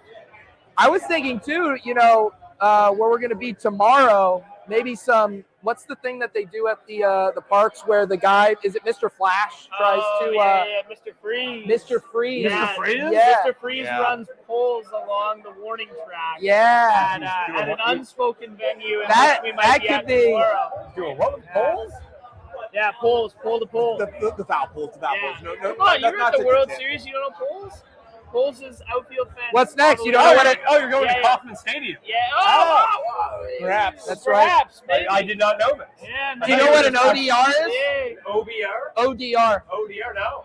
Oh no, he's not even Canadian. I thought that was What a is an layup. ODR? An outdoor ring. You call them ODRs? Oh yeah. Oh We my just call them outdoor God. rinks. Is there a civil war in Canada? Are you guys that You, new? you all East Coast, West Coast. So I thing talked here. about this downstairs, actually, that it is cheaper and less time for me to fly direct to Berlin than it is to Vancouver. Yeah. Wow. Correct. Wow. Yeah. So I flew to Berlin. I was like, fuck Yeah. Vancouver. Yeah. Who wants to go there? It's a good stance. I will not fight you on that. I haven't been to Vancouver in like 20 years now. I mean, internal Canada travel is brutal.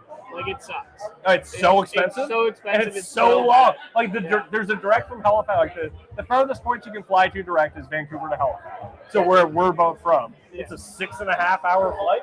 Yeah. Plus Maybe you more? Plus you lose 4 hours. Yes. Yeah. 4?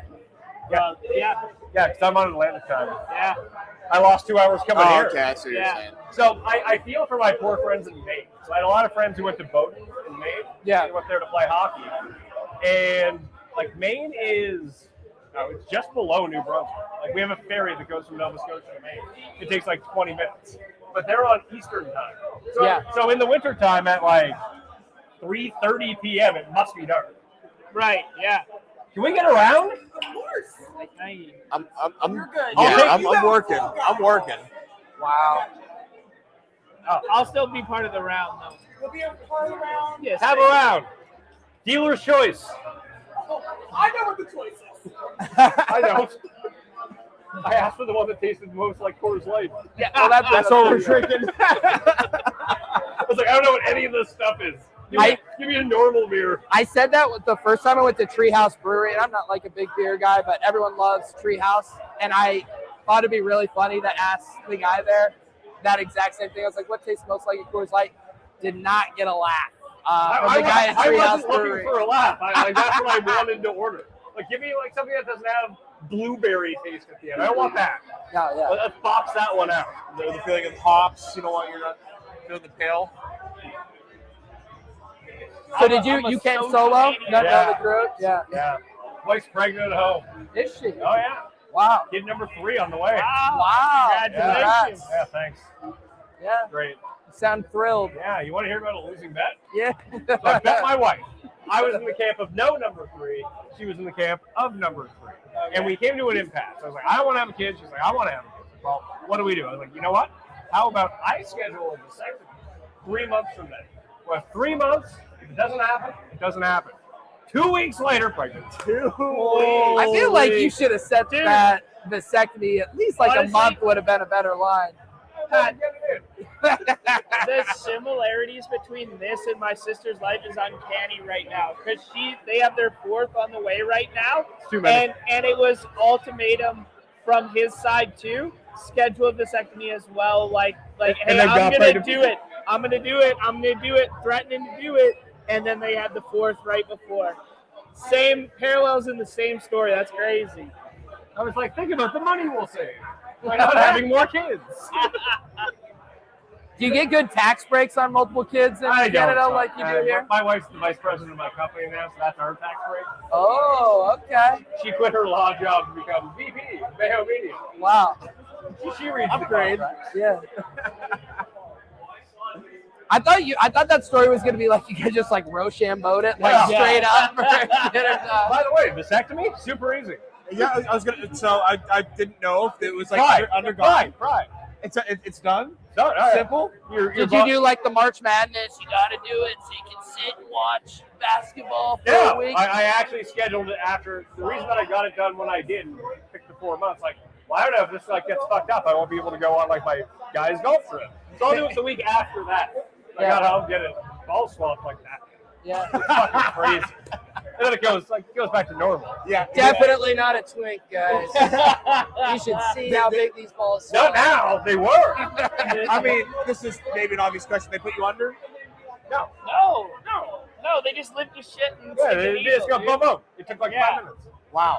The hardest part was they were like, you need to come in like freshly shaved, and I was like, not a problem. I can do that. But then they basically put like rubbing alcohol on your balls. Like, oh, that part hurts. The actual vasectomy does not hurt. The numbing is the worst. Well, it's not even the numbing. It's just they have to clean off the area. I might just lie and be like, I can feel it, and then knock me out. Like, you don't need to be knocked out for it. Maybe I just want to have a little fun. I just want to dabble. You just want to go under? Yeah, sort of flirt with death. You're like the new Michael Jackson. Thank you very much. Oh, not you. That's not you. You're good. We met the other guy. Now it's after dark. Yeah. We started talking about vasectomies and they cut the line. Yeah, I think that was big Underdog. They said we've had enough. But I think we're just raising out awareness. of batteries. Lights out, baby. And we're back. What's the chat saying? You help people in the chat? I'm getting kind of drunk. Let's go. All right. PD Pablo, send us off into the sunshine while we still got a light. Yeah, do we have it? Do we want to talk to I'm kind of sick of hearing about Pat's balls. Should we talk to somebody else? No, I mean I can get out of here. I mean Talk we're to all Shane out of about light. the new I golf think we cart. gotta call him. Yeah. Oh, he ran away. Let's see if we might actually be cooked on the lights. That's right? what I'm saying, yeah. Yeah, I think it might actually be Jover. Chat, let us know. Do you want us to keep going in the dark once you lean in a little bit, it gets a little bit better. That is kind of intimate. Can't lean in too far. Nez is too tall. Ooh, that's good. Luke, go back. You had it. Yeah, you had it. Yeah. Oh, yeah. Whoa. One back. No. Yeah. Oh, yeah. That's good. Yeah, that's fine. That's really good. Look at this shutter master over here. Look at that. Iris up. My God. Step aside, Paul Thomas Anderson. Best pictures going to Luke. Forgotten song of our generation. Oh, Fucking great. awesome. Up the aperture. Did you guys see? One Battle After Another? Oh, dude, yes. I haven't seen it yet. So What is good. wrong with you? Well, I thought you were a man. Can of I just say I've seen every time I've seen a dissenting opinion on One Battle After Another that is like not like, wow, this is the best movie ever. I just get so pissed. Well, it's not, listen, it's not even PTA's best movie, but No, it just like it looks good. it does. It does. It looks You fine. can see it. Yeah, you just check it out. Come on in. Come on in. It's great. Maybe it's like the fathers and like the paternal aspect of it, but like It's not even that. It's that it was fucking hilarious. For one thing, yes, which was great. yes, I was not expecting it to be as funny as it was. yes. So funny. Sean Penn. But it was, I mean, and just Leo when he hits the deck in the dojo, he's like trying to like crawl back in. Also, the relatability of just trying to get your phone charged.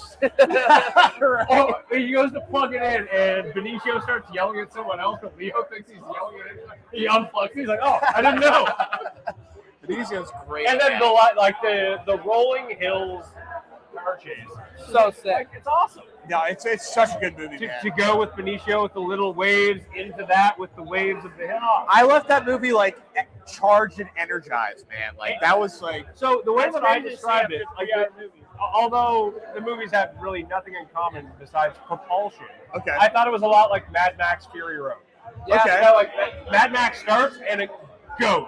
Yes. And this movie starts, you have your preamble for like 30 minutes and it goes. That was my, because I hate long movies. I think every movie should be 90 minutes. I did not question the runtime on this one a single second. Because you were like, it's just going. Yeah. Going Yeah. and going and going. And it had Wood Harris. And I'm a big Wood Harris guy. Yeah. Anytime I can see Wood Harris in a movie, I'm in. Yeah. Yeah. No, big fan of One Battle After Another. I think it's out now on streaming, but it just doesn't hit quite the same as the. Wait, where's the stream? I bought it off Apple. Okay. Yeah. Could be a Canada thing, I don't know. I will say sports watching in Canada way better than this. Oh, exponentially. Yeah. Like everything is condensed into 2 channels Yeah. instead of like and Sportsnet Yeah. instead of over 8 streaming platforms. Even the YouTube And there's 5 Yeah. separate channels. of YouTube. You. Oh, That's you. you were saying it was on one of your de So- facto channels? You didn't have to watch it on YouTube. It was on No, some we Canadian could have, station. but it was just Yeah. on the regular. It was on Canadian TSN. So they like pull stuff into Yeah. like the main feed. Yeah. They So have I certain. couldn't see you when I clicked the link, but then when I just turned on my TV, it was right there. Yeah. That's crazy. Yeah. nuts. Yeah. Because they have a special. Each country has its own individual broadcasting deal with the NFL. Wow. So like these guys get the games. It's like old school Sunday ticket. We still get it. That's So, like we crazy. just set up the 8 TVs, like game, boom. So you guys are still close to a monoculture in Canada. Where you guys all huddle around the TV for some fireside chats. Well, how many people watch the Game 7 of the Jays? Like 20 million? That's half the country. That's half the country, yeah. Half the country's TVs were on for the Jays. Are you serious? Yeah. I Wow. went to games 1 and 2.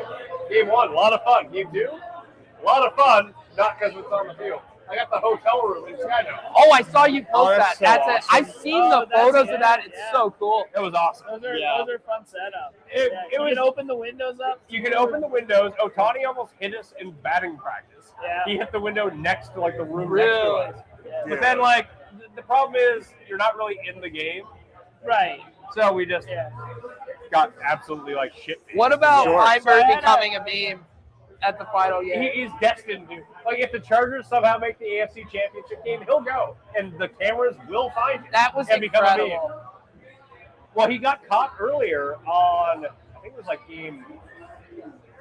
It must have been game 6, and he was vaping underneath. But it looked Oh, like doing the head down. It looked like he Yeah, was yeah, really yeah, sad, but he was just yeah. vaping underneath the seat. Dude. Is there?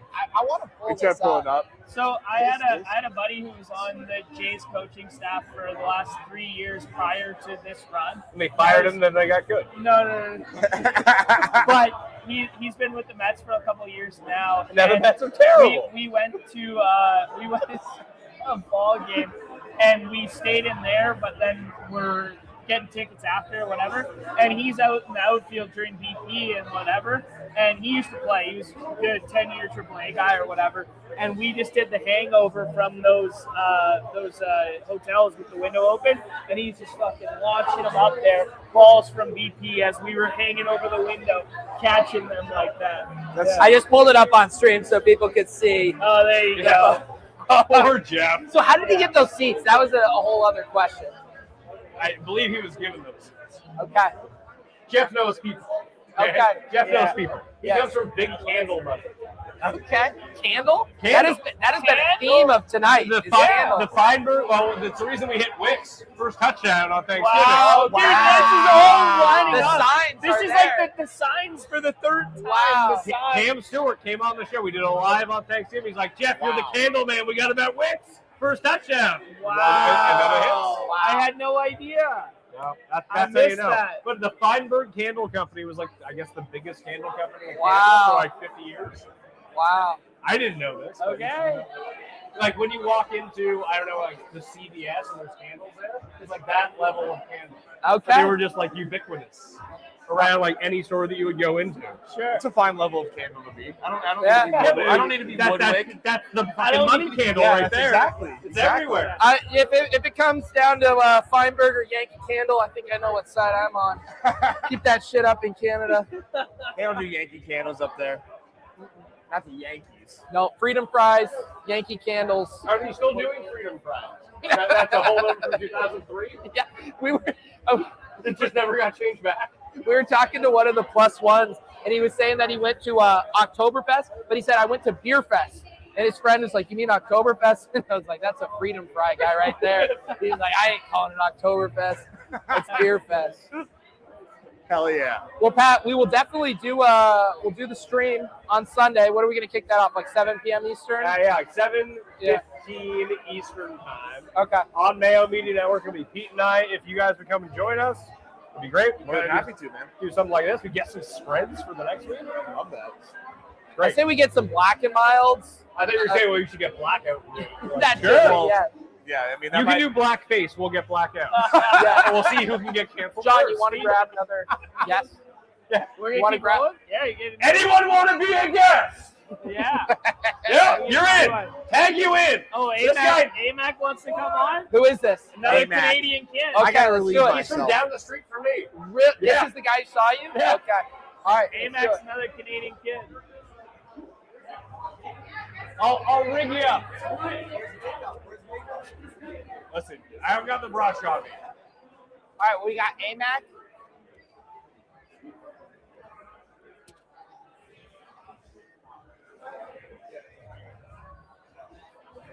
Oh, yeah. I'm perfectly sober, light truth.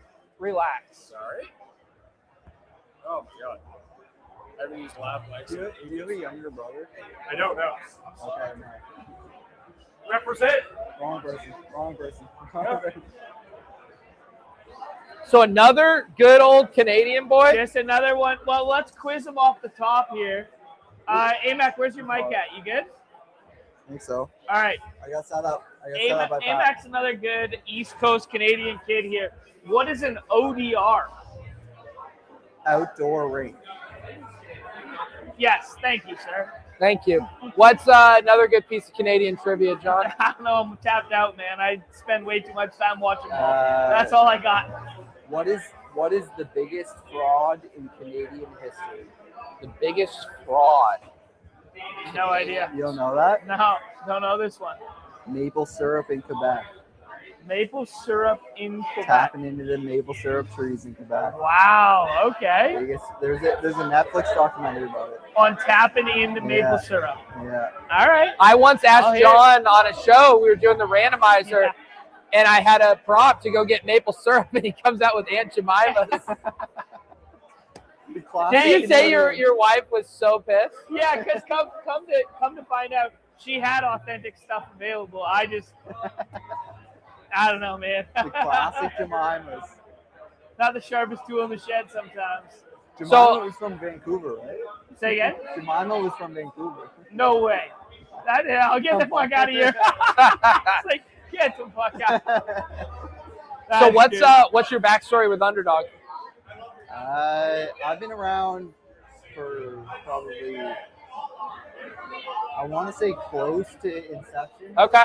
But I started with basketball, and I was like, man, there's got to be someone that's like talking about like basketball best plays, and I looked it up, and it was these boys. You're like, fuck, this is all I got. It was probably like the year after Underdog started. Yeah. Like the first like basketball like season. Yeah.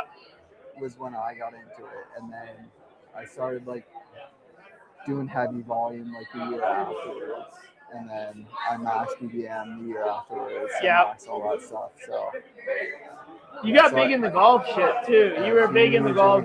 Yeah. Golf's so easy. Wait, did you go on their stream and were you talking about golf? Okay, I remember now that when you were on there. Yeah. After Dark, members only, Scramble, and no. It was right after Albatross. It was right after Albatross, and then we got on the Rory play to win. Yeah. I sewered everyone. Well, it worked out well because Rory did really well in the Masters. He won the Masters. Our advance rates were great. And then all the stuff that Rory was supposed to be good at after, then he fell flat on his face. I think golf is the biggest edge right now. Golf, there's like the golf, like the Albatross is such an edge. Like, yeah. You just like, nobody knows. Nobody knows. Pat was kind of speaking to that too with like the Scramble right now. Nobody knows who like the archetype of player to take. Yeah. Yeah. So golf, you'd say, is your number one sport? To draft or to watch? To draft. To draft, golf, or football. Okay.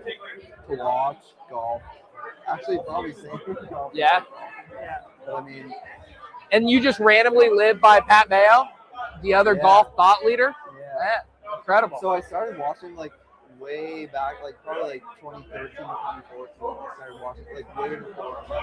Yeah. And then he started talking about like shit. And I was like, that's like sweet. Like, yeah. Have you ever bumped into him? Not till now. Yeah, that's so funny. Yeah. But like all of his cohort, like all those guys are around. Yeah. Yeah, that's hilarious. So what? Everybody that we've had on who's drafting tomorrow, they've been very withholding. They haven't wanted to spill the goods. What are you feeling heading into tomorrow's draft? All right, 1 second. No one's listening. We're hour 3 into this. Put the beam on me. Oh shit! They got the team on me. Oh. What you mean I ain't the one? Last time I ran around, they had the whole fucking team on me. Darren Waller. Wow. Dude. Dropping bars. I think Darren Waller is a 21-point machine. I think he's 21 easy. Come on. Wow. Market. And if he's doing 21 tomorrow, what is he doing Sunday? I thought it was midnight, honestly. We've been going for so long, I thought it was already Saturday. Darren Waller's great. Like, I love that. I'm gonna try to boost your mic. They're saying you're a little soft here. I am a little soft. It's all right. It's just be you. Be you. Hey Luke. I'll be soft. Hey Luke. I'll be soft. To the volume, we boost his volume a little bit. Yeah, he's a soft-spoken king. Is it possible? No. All right. We just need you to talk louder. All right. Yeah, I love the Darren Waller call. I was looking at some of the stuff. He has the second biggest red zone target share for tight ends after Brock Bowers. It's like 51%. Yeah. It's crazy. Yeah. Like, wow. Massive air yard share. The Jets? Like, why would you not take that? I'm saying, man. I am not intimidated by the post-trade deadline Jets at all. At all. And listen, I'm not scared to bring Tyrod back. This is where we have been, AMAC, we've been running for like way too long. Yeah. And you're the alpha that we've been needing. Everyone's scared. Everyone's scared. Everyone's scared. Listen, talk about and do you know what's so good about it? This dude is drafting Waller to set up Tyrod. Yeah, right. That's how sick. It's a Waller in the 6th, right? Like, well, how am I going to draft Tyrod? Hell yeah, dude. 101 is one of the huge I do feel like Waller, in a way, is the spiritual successor to Hawk Tua. The first Yeah. dog bowl that got canceled. We got to run it back, guys. Knew we had to step in. There's this dude who just keeps rapping Darren Waller songs and taking him 101 in every draft. I love that clip with him and Gruden. That's a classic. I got the beam on. So 101, bit highly debated here. Let's say hypothetically you roll the 101. If you're willing to indulge, who would that be for you? JSN. Okay, Hell yeah, I like it. man. Let's go. Because we've been talking to some running back polls. I don't want 101. Yeah. I want it to come to me, but if I were to have 101, JSN. For sure. I love that. I mean, you don't know if you're going to get another share. You know you want that Wide guy. receiver's Get that so guy. thin. It's so thin. Yeah. It's so thin. I want one that's going to give me 20. Dude, this is why the dog bowl's so fun. Because we talked to Chris G, who literally says, I got to go running back so thin. Yeah. And then we talked to somebody else. I got to go JSN, wide receiver so thin. It's a beautiful game. I'm willing to win or lose on JSN over any other. I love it. Over any other. I mean, what can go wrong with taking like the most efficient wide receiver we've seen in how many seasons? What can go wrong with like 11 targets? Well, and I do like your point of ideally you get him at 4 or 5 because you're getting the recency bias discount just because he flopped Like, last week. I don't want like top 2 because then I'm gonna have to take like Taylor or AJ or someone. Like I want like You don't have to. I want Puka or JSN. You're a piss boy, dude. Yeah, Live your truth. Yeah. Don't look my pants. Okay, real talk though. You get JSN like out of your first couple. How many are you stacking? Because Darnold's free right now, and nobody's really taking Darnold even in the goal line stand stuff.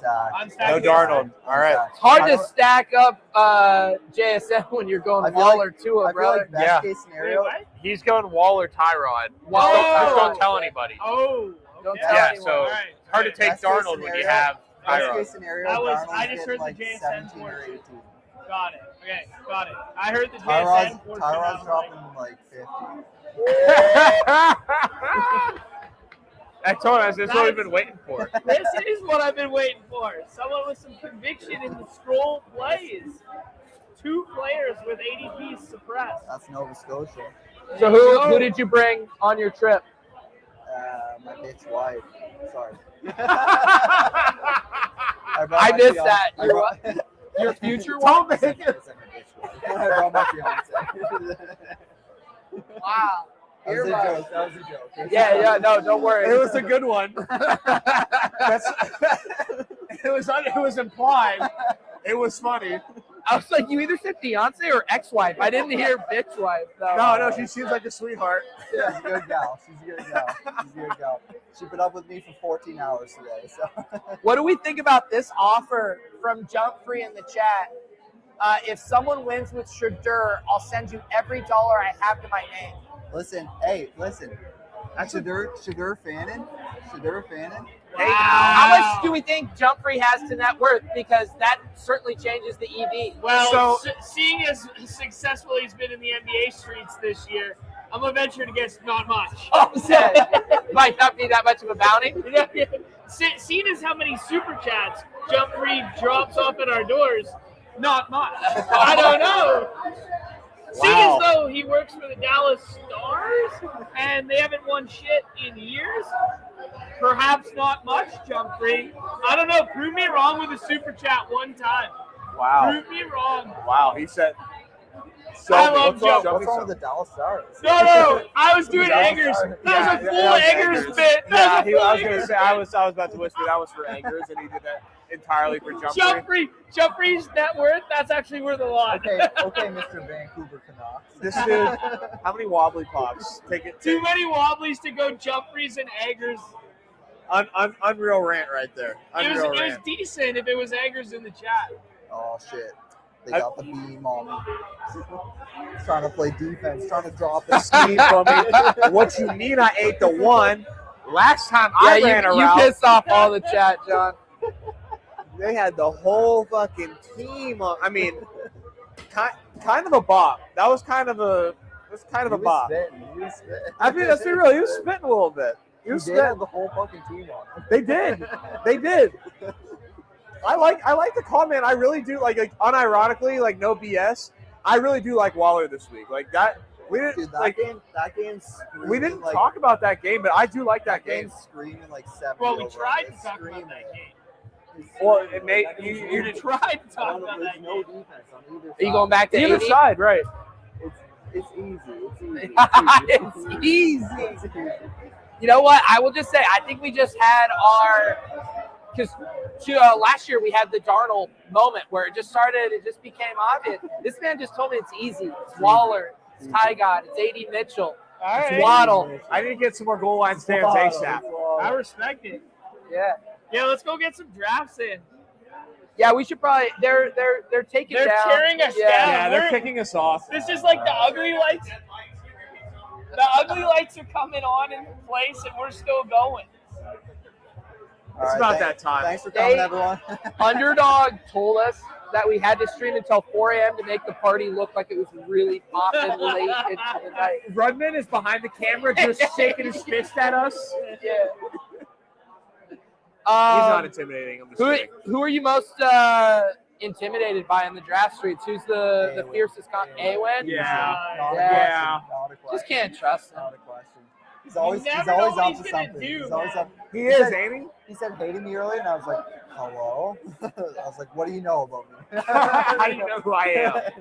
No, he's a good guy. He is. That's part of his. He's his too shtick, smart though. for his own good. He's too Yeah. smart for his own good. He's nice. He's smart, and he's dangerous. Can't trust him. Awen did famously fall asleep during the live portion of the NBA Dog Bowl. And still had a sweat at the end. He woke up to an Al Horford sweat in the late game after a Porzingis swap. Don't tell me that. He fell asleep and then woke up in 5th place with like a 10-point out. It was unbelievable. He was like the meme of the guy in the crowd. He was just like, Yeah.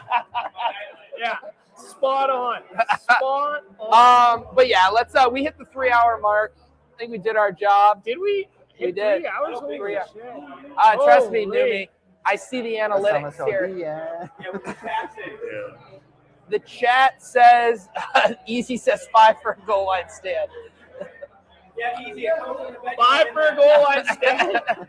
5 for a goal line stand. You just got 3 more, buddy. All right, you want to do it now? Newbie's calling BS.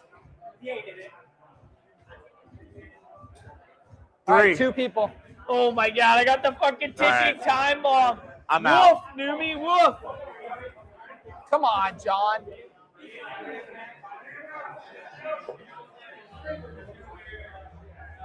Four more. I'm pulling the plug. I'm 4 more in the second one. Are you kidding me? Dude, how are you so bad at getting in these Dude, drafts? I'm trying. All right, let me get this on screen. I'm trying. Let Newbie in. Newbie's thirsty here. Newbie wants some screen time. Yeah, let's get give some Newbie- beers. Let's get some beers and some Newbie.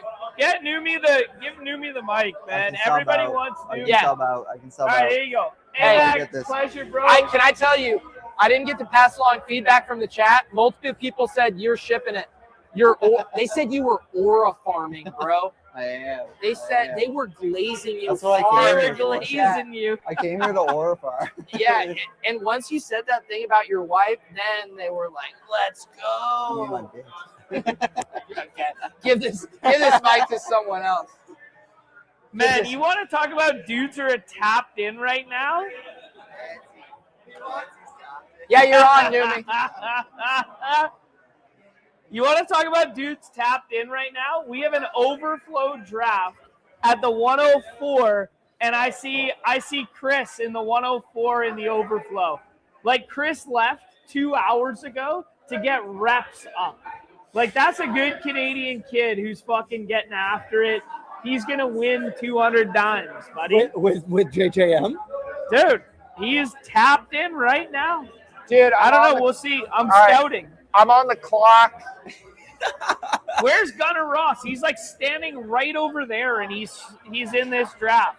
Is he autoing or is he actually drafting? Easy's in this one too. I'm in the overflow. Show me Easy. I need to see it in the flesh. I'm in the overflow. I need to see Easy in the flesh. Fake Eggers just sent me in Discord friend request. Decline. Fake Eggers. Decline. He's big mad at me for calling him jump free and doxing him. Okay. Okay, let's have this real conversation right now. You got to get higher with that one, Numi. Oh. You just clip it onto your lanyard. Surely. Who's the 102 this week? Or who's the 101? James Cook. All right, I'll take James Cook. Numi, what do you think about my Vikings take that they should have let Brosmer have a start in a non-awful spot? What? Okay, your take was don't start him in Seattle? No. I'm saying let Brosmer get one more crack at it this week. Oh. Because what information did you learn? Not Both much. McCarthy or Brosmer were going to die Not much. on the road. We put him out there to be the sacrificial lamb. Yeah. I think KOC just needs to change some of his play calling because 4th and 1 on his first start ever, undrafted rookie free agent. Like, let's just maybe get the 3 points. So I would agree. I would honestly agree. Let's see what Brosmer has. I mean, if you're in any of the Minnesota Twitter, which I know none of you are and care about, which I get it, the amount of praise and takes and love for Max Brosmer because he was a Gopher, and I'm just sitting here like, right, yeah. I'm just like, guys, he came out here against the quote unquote first string Titans in preseason. Which is it because he's a Gopher? Because he's not JJ McCarthy. We've never had a Gopher start in the NFL, so that was the main thing. Everyone was loving him. Where did Thielen go? Mankato State. Okay. Yeah. Oh no. Yeah, Mankato State. Yeah. And Eric Deck. Yeah. So, but like, I don't know. I'm numb to it all. What do you want me to do anymore? What does anyone want me to do with the Vikings anymore? I'm numb. Like, so. We want you to be happy. I will never. The poll ads didn't sell. Rudy Gobert's on my team. Hey, I love hockey. We can talk about who was top five. I know you don't. But do you know what an ODR is? Offensive, defensive rating. Wow. Fake puck guy. Fake puck guy. Oh, no. Even I know what this means. Oh, what is Fake it? puck guy. Outdoor rink. There you go, buddy. Oh, we just call that a rink in Minnesota. we just call that the rink in good old soda. Okay. But man, you guys have been streaming for a fucking minute. Oh, a minute. Did I just lose your monetization? Actually, 181 minutes. Yes. It's a lot. You know, every time we go to shut it down, the chat says they want us to keep it rolling. So, what exactly do they want? I can't believe anybody's still there. Yeah, that's a good question. How many are still there? Is Jump Free still there? Because I'm sorry, but I'm not sorry about Eggers. Start spamming the chat if you actually want us to stay here.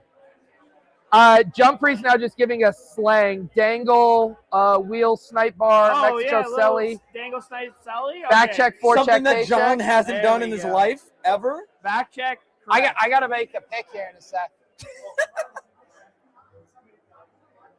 Man, it's actually crazy to see the guys getting reps up now for real, though. Like, we got Dog Bowl tomorrow. Obviously, this is just a welcome event. People are, like, having drinks, hanging out. Like, there's a good crew around here. My buddy from home is chatting up Pat Mayo right now. Absolute beauty. I got the inside scoops on old John Boy. Okay. Anyone wants them, hit me up. Yeah. I'll give you the deets. Yeah. I'll give them. He's a big Pat Mayo guy, and he was like, dude, I'm gonna be like shaking in my boots to meet Pete and Mayo because I've been watching them for years, kind of thing, which is cool, man. I like that. I respect that. That's what half these people said when they saw a good old roto run out there. You know what, shaking Nez? in my boots. Numi, I'm gonna do this for you, just because you're here. Justin Jefferson. Come on down, brother. There it is. That's for you, brother. My guy Bound is in the one hole beside You me just right burned now. $15, brother. What?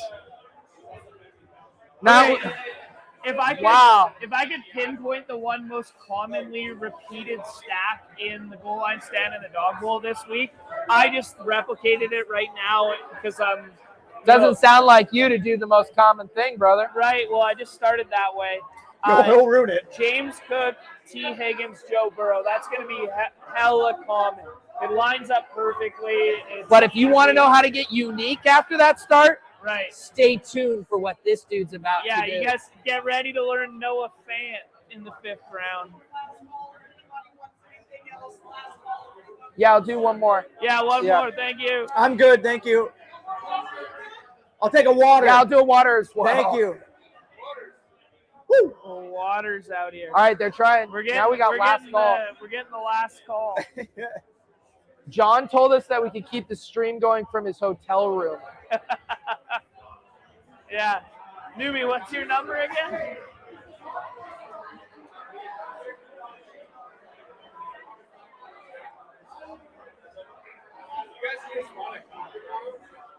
A what?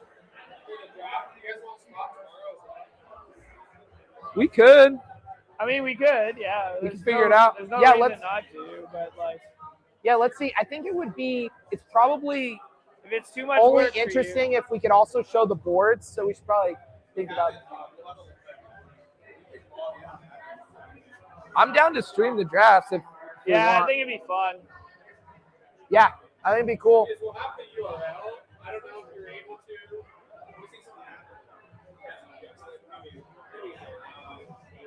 I'm down to stream the drafts. Yeah, I'm down to stream the drafts too. I What's mean, the- we're gonna what's be the doing draft? we're gonna be doing the exact same thing either way. Wow. Thank you, chat, for letting me know I was on the clock. I got auto drafted Tyler Warren. You'll bounce back. Hey, Pete, you kind of liked the idea of doing the Colts thing with the I Jags did, game. but I also really wanted to draft Darren Waller after talking with Amac. Can't draft Darren Waller. What did he sell you? He came in hot on Darren Waller. What was the give me the beat? I mean, He said he was like the skeleton key to the slate. He said the Waller plus Tyrod, aka Ty God. Wait, the Jets quarterback and the Dolphins tight end are the stack? What am I missing? Correct. Interesting. That's what he said, man. Yep. Don't Yep. don't mess with him. What the We've hell had a you few won things. compared to him. Chad Maschke also saw a rainbow in the clouds. What do you think that means, Numi? What? Chad Maschke saw a rainbow in the clouds. What do you think that means for drafting? Oh, goodness gracious. Don't get yourself canceled. It ain't no It ain't no hawk. It's no hawk. It's no hawk. It's great. AJ but Hawk, Green Bay I was Packers. gonna- Okay, sorry, go ahead. Well, you just ruined my vibe. You brought the Packers on here, so I hope the Packers get destroyed. Yeah, I don't know really what that means. Hawk Tua, maybe? AJ Hawk. You just said Hawk Tua. So who said they were? Oh, AZ Card AZ said he was Cards. going to go for the Hawk Tour. Yes. He said it's going to make it as a goal to me specifically. He's like, if it lines up, or if it doesn't, I'll still do it. I was like, okay. Based on our interview with AZ Cards, his goal should be just to get to the draft. I also Nice. the selection of beers he was showing at 9 a.m. this morning at the airport bar, only to show up at the hotel bar and have like 10 more. I'm like, and we're going to a brewery, brother. Like, yeah. That should be his goal for sure. I'm glad that guest AMAC is here. I'm glad I could be here, fellas. Yeah.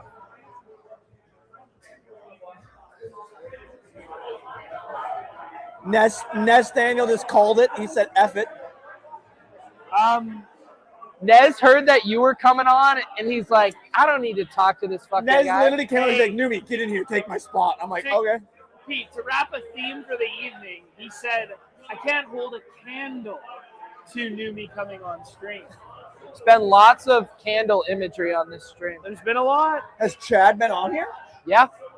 I missed that. You didn't get him then from Legos, right? He was still Yeah. Legos, yeah. I was looking for him and Yeah. find him. It is his son. And I've done the brewery with the toddler thing. It's honestly a low-key good spot because they always have all the games out and stuff. So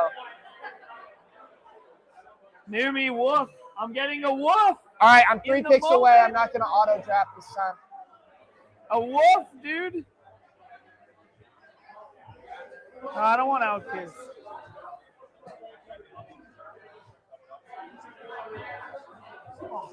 And I got a tight end, and Bounds already got the tight end on the other end. I picked somebody else. This was my cue. What is your Canadian internet got going on here? It's not. I'm connected to Verizon. I know. I'm giving you crap. Take your Wi-Fi off. The Wi-Fi is off. But it being Jeez, on dude. is still trying You to can't connect even to get something. 80 Mitchell in the 4th round in this economy anymore. Man. Bound, don't do it, man. I'm taking Pete's guy here. Don't do it. Go Pels, Bound. Go Pels. Dude, look, he took Bam Knight too. Are you Who kidding did? me? Who did this? No, I'm in the overflow. So I had a woof moment where I only had 2 guys queued up. And I had Waller. Should I and take Bam Aaron Jones Knight. and Jefferson? Stack that up with 9? Don't take Jones. Honestly, I'm gonna chip it. I'm gonna chip it on screen. TJ Hawk. No, you already got a tight end. Fuck that. I got to get my sleeper of the week, Bam Knight. Dude, that was crazy that took place like that. All right, Devin Neal it is.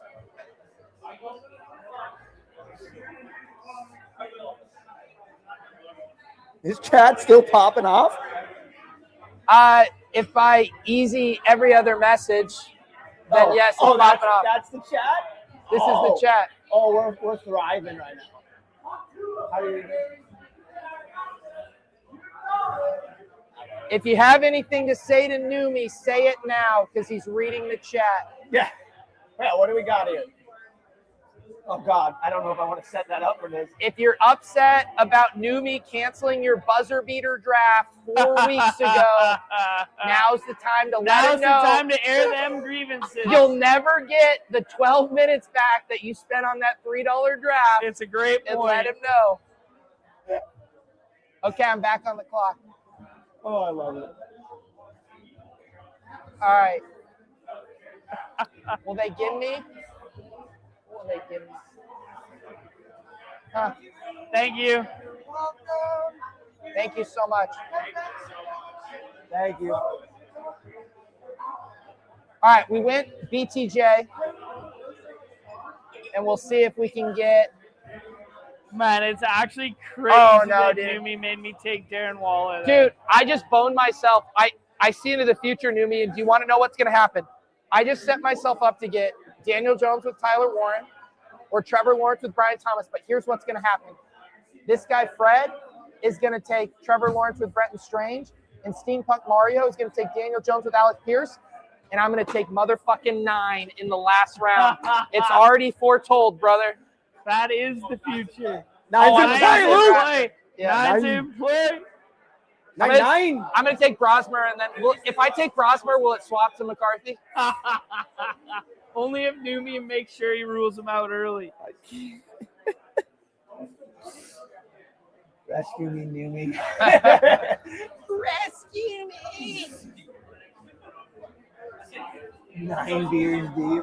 Yeah, that's what like a 9 plays like when he's out there. Yeah. Thank you so much. Thank you. This is service right here. GG. Rescue me. Man, is Brandon Cooks in play as a skinny stack? What? I don't know, man. This Like, is what I do it. If you don't immediately know which team Brandon Cooks plays for, which right now I can't say I do, then he's probably not available. If you don't tell me, just give me a few seconds. I remember where he signed. It muddled. Yeah, he signed at the Bills. yeah. Okay. It took me a second, though, which is a bad sign for you wanting to select it. I mean, like, How far do you scroll to these people to even dude, find? Keon Coleman scored a touchdown last week. I'm just saying. To win the dog bowl, you might need 7 points from your flex. Who's a safer bet for 7 You're points? telling me there's 100 people watching you draft a goal line, watching you and us sit here with a goal line stand. Cheers, fellas. Glad we can be a couple waters I will deep. say we lost about 40 viewers from our peak, but 100 people are down to watch us drunkenly draft goal line stand teams. Don't know. That's what I'm going to do in the lobby for the Yeah. next 4 hours. Apparently 6 more people heard and just said F it. Like, this is unreal. Yo, this team low-key fucks. Thank you. Well, mine. Wait, the Brenton Strange drafter went with Caleb Williams, so I Okay. might be able to get Trevor Lawrence. Nez, what? But you don't Okay, want let's all Should I share take our 9? team after and vote on it. Okay. This is what I'm gonna do. Okay, Pete, can you set a poll in the chat for all 3 of our teams? Whose team is best? Wait, are you in this room, John? I'm in the overflow with the crowd. How are they supposed to know that your team is best? It's not even on screen. No, that's what I mean. Like I'll tell it out loud, and then we will have a vote in the chat. All right, but I want Numi real quick to tell the people who can't see in the draft applet what I just did because my hands are off the wheel.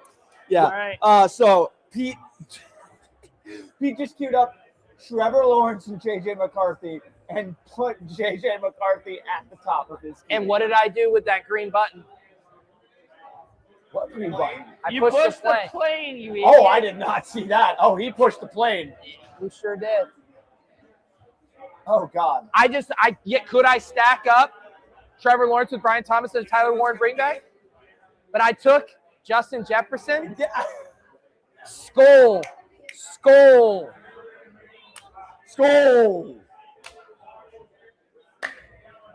Someone take JJ McCarthy so I don't auto him. No, do not. So what's your Numi, team? rescue my JJ McCarthy auto draft. What's your team? Jalen Warren, Jamar Chase, Jalen Waddle, T. Higgins, Zach Is that Ertz. Nez in front of you? Nez, are you on mic right now? No. Put a mic up. Where's the mic? I don't know. I think he gave it to Numi. I'm retired. I hung up the mic. Dude, I wish, chat, you could hear what Nez is saying right now. It's some of the most vile, disgusting shit I've ever heard come out of his mouth. Yeah. Did we just get 9? 9. Yeah. That's the settlement gritty. Oh my God. That's what actually I'd expect JJ to do if he were to hit the gritty. Boys' teams suck. Dude, this is gonna be that was such a hard click for a Brosmer stan like me. You've been with him since those New Hampshire days, haven't you? Actually, I think it's Brosmere. So we gotta. They want to review. They want us to review this team. All right, hit the sauce on it, Pete. Yeah, what's my best McCarthy face? What is? Where's the eye black? Get some eye black on them. Why? Can I generally ask? Why did he have to become the most cringe dude? I hate it. Is there any Vikings fans out there that can feel with me for a second? Just in like, Pat, get out. Yeah. Pat. Yeah, Yep. there's three Vikings fans. Enjoy JJ McCarthy. I don't. Nez, what did you do in this room? You're mad or not? You didn't even hawk Tua. Wow, dude. Why no Waller? Because I didn't make a single pick other than Tua in that draft. I thought you were literally going to snipe JJ just for the Newbie, bit. cancel it, man. Cancel it. So Nez did the Integrity. premium Burrow double without Burrow, which is kind of a big part of the premium Burrow double. Let's see what Easy did from the one hole. Okay, the Darnold double with Barner. Genty, Aaron Jones, I like it. Chris, what did Chris do? Stafford to Puka. Where do you get your ideas? Inthrius, Lamar to Zay, and Andrews, love it. All right. What about the extension bump? Hey, just tell the people. Dude, Agers takes naked Joe Burrow. Just tell the people I Yikes. cooked in the overflow.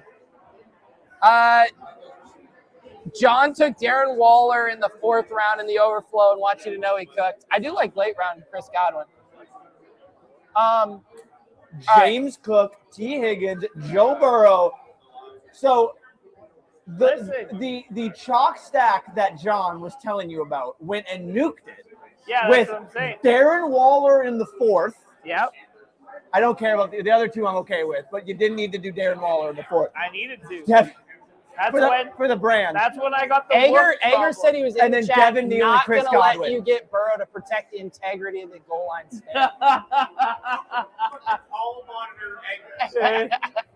Wait, do I need to dox him again or what? Nez just said he wants to take a hammer to your temple. All right. Is that Inthrius thing win PGA? You motherfucker. But it's actually crazy that like there's Gunnar Ross was in my draft, Eggers was in our draft, or no, Eggers was not a qualifier. Yeah, Make that note a little more there, bud. Gunnar Ross was in our draft, Inthrius was in our draft, Chris was in our draft. All these guys are in their drafts, and they're all hanging out here preparing for tomorrow. Yeah, they're crazy. A couple of them are cozy in their beds, just getting ready, watching John All right, Burr. we're going to shut down this stream. Truly We're getting sickos. looks from a lot of people like they're adults and we're not. Yeah, they said, why are you guys still doing this? Appreciate you guys all watching in the chat. We might fire up a stream tomorrow. We were Yeah, just talking some TBD. logistics. So keep an eye out for that. Enjoy your evenings, and we'll see you guys soon. Peace.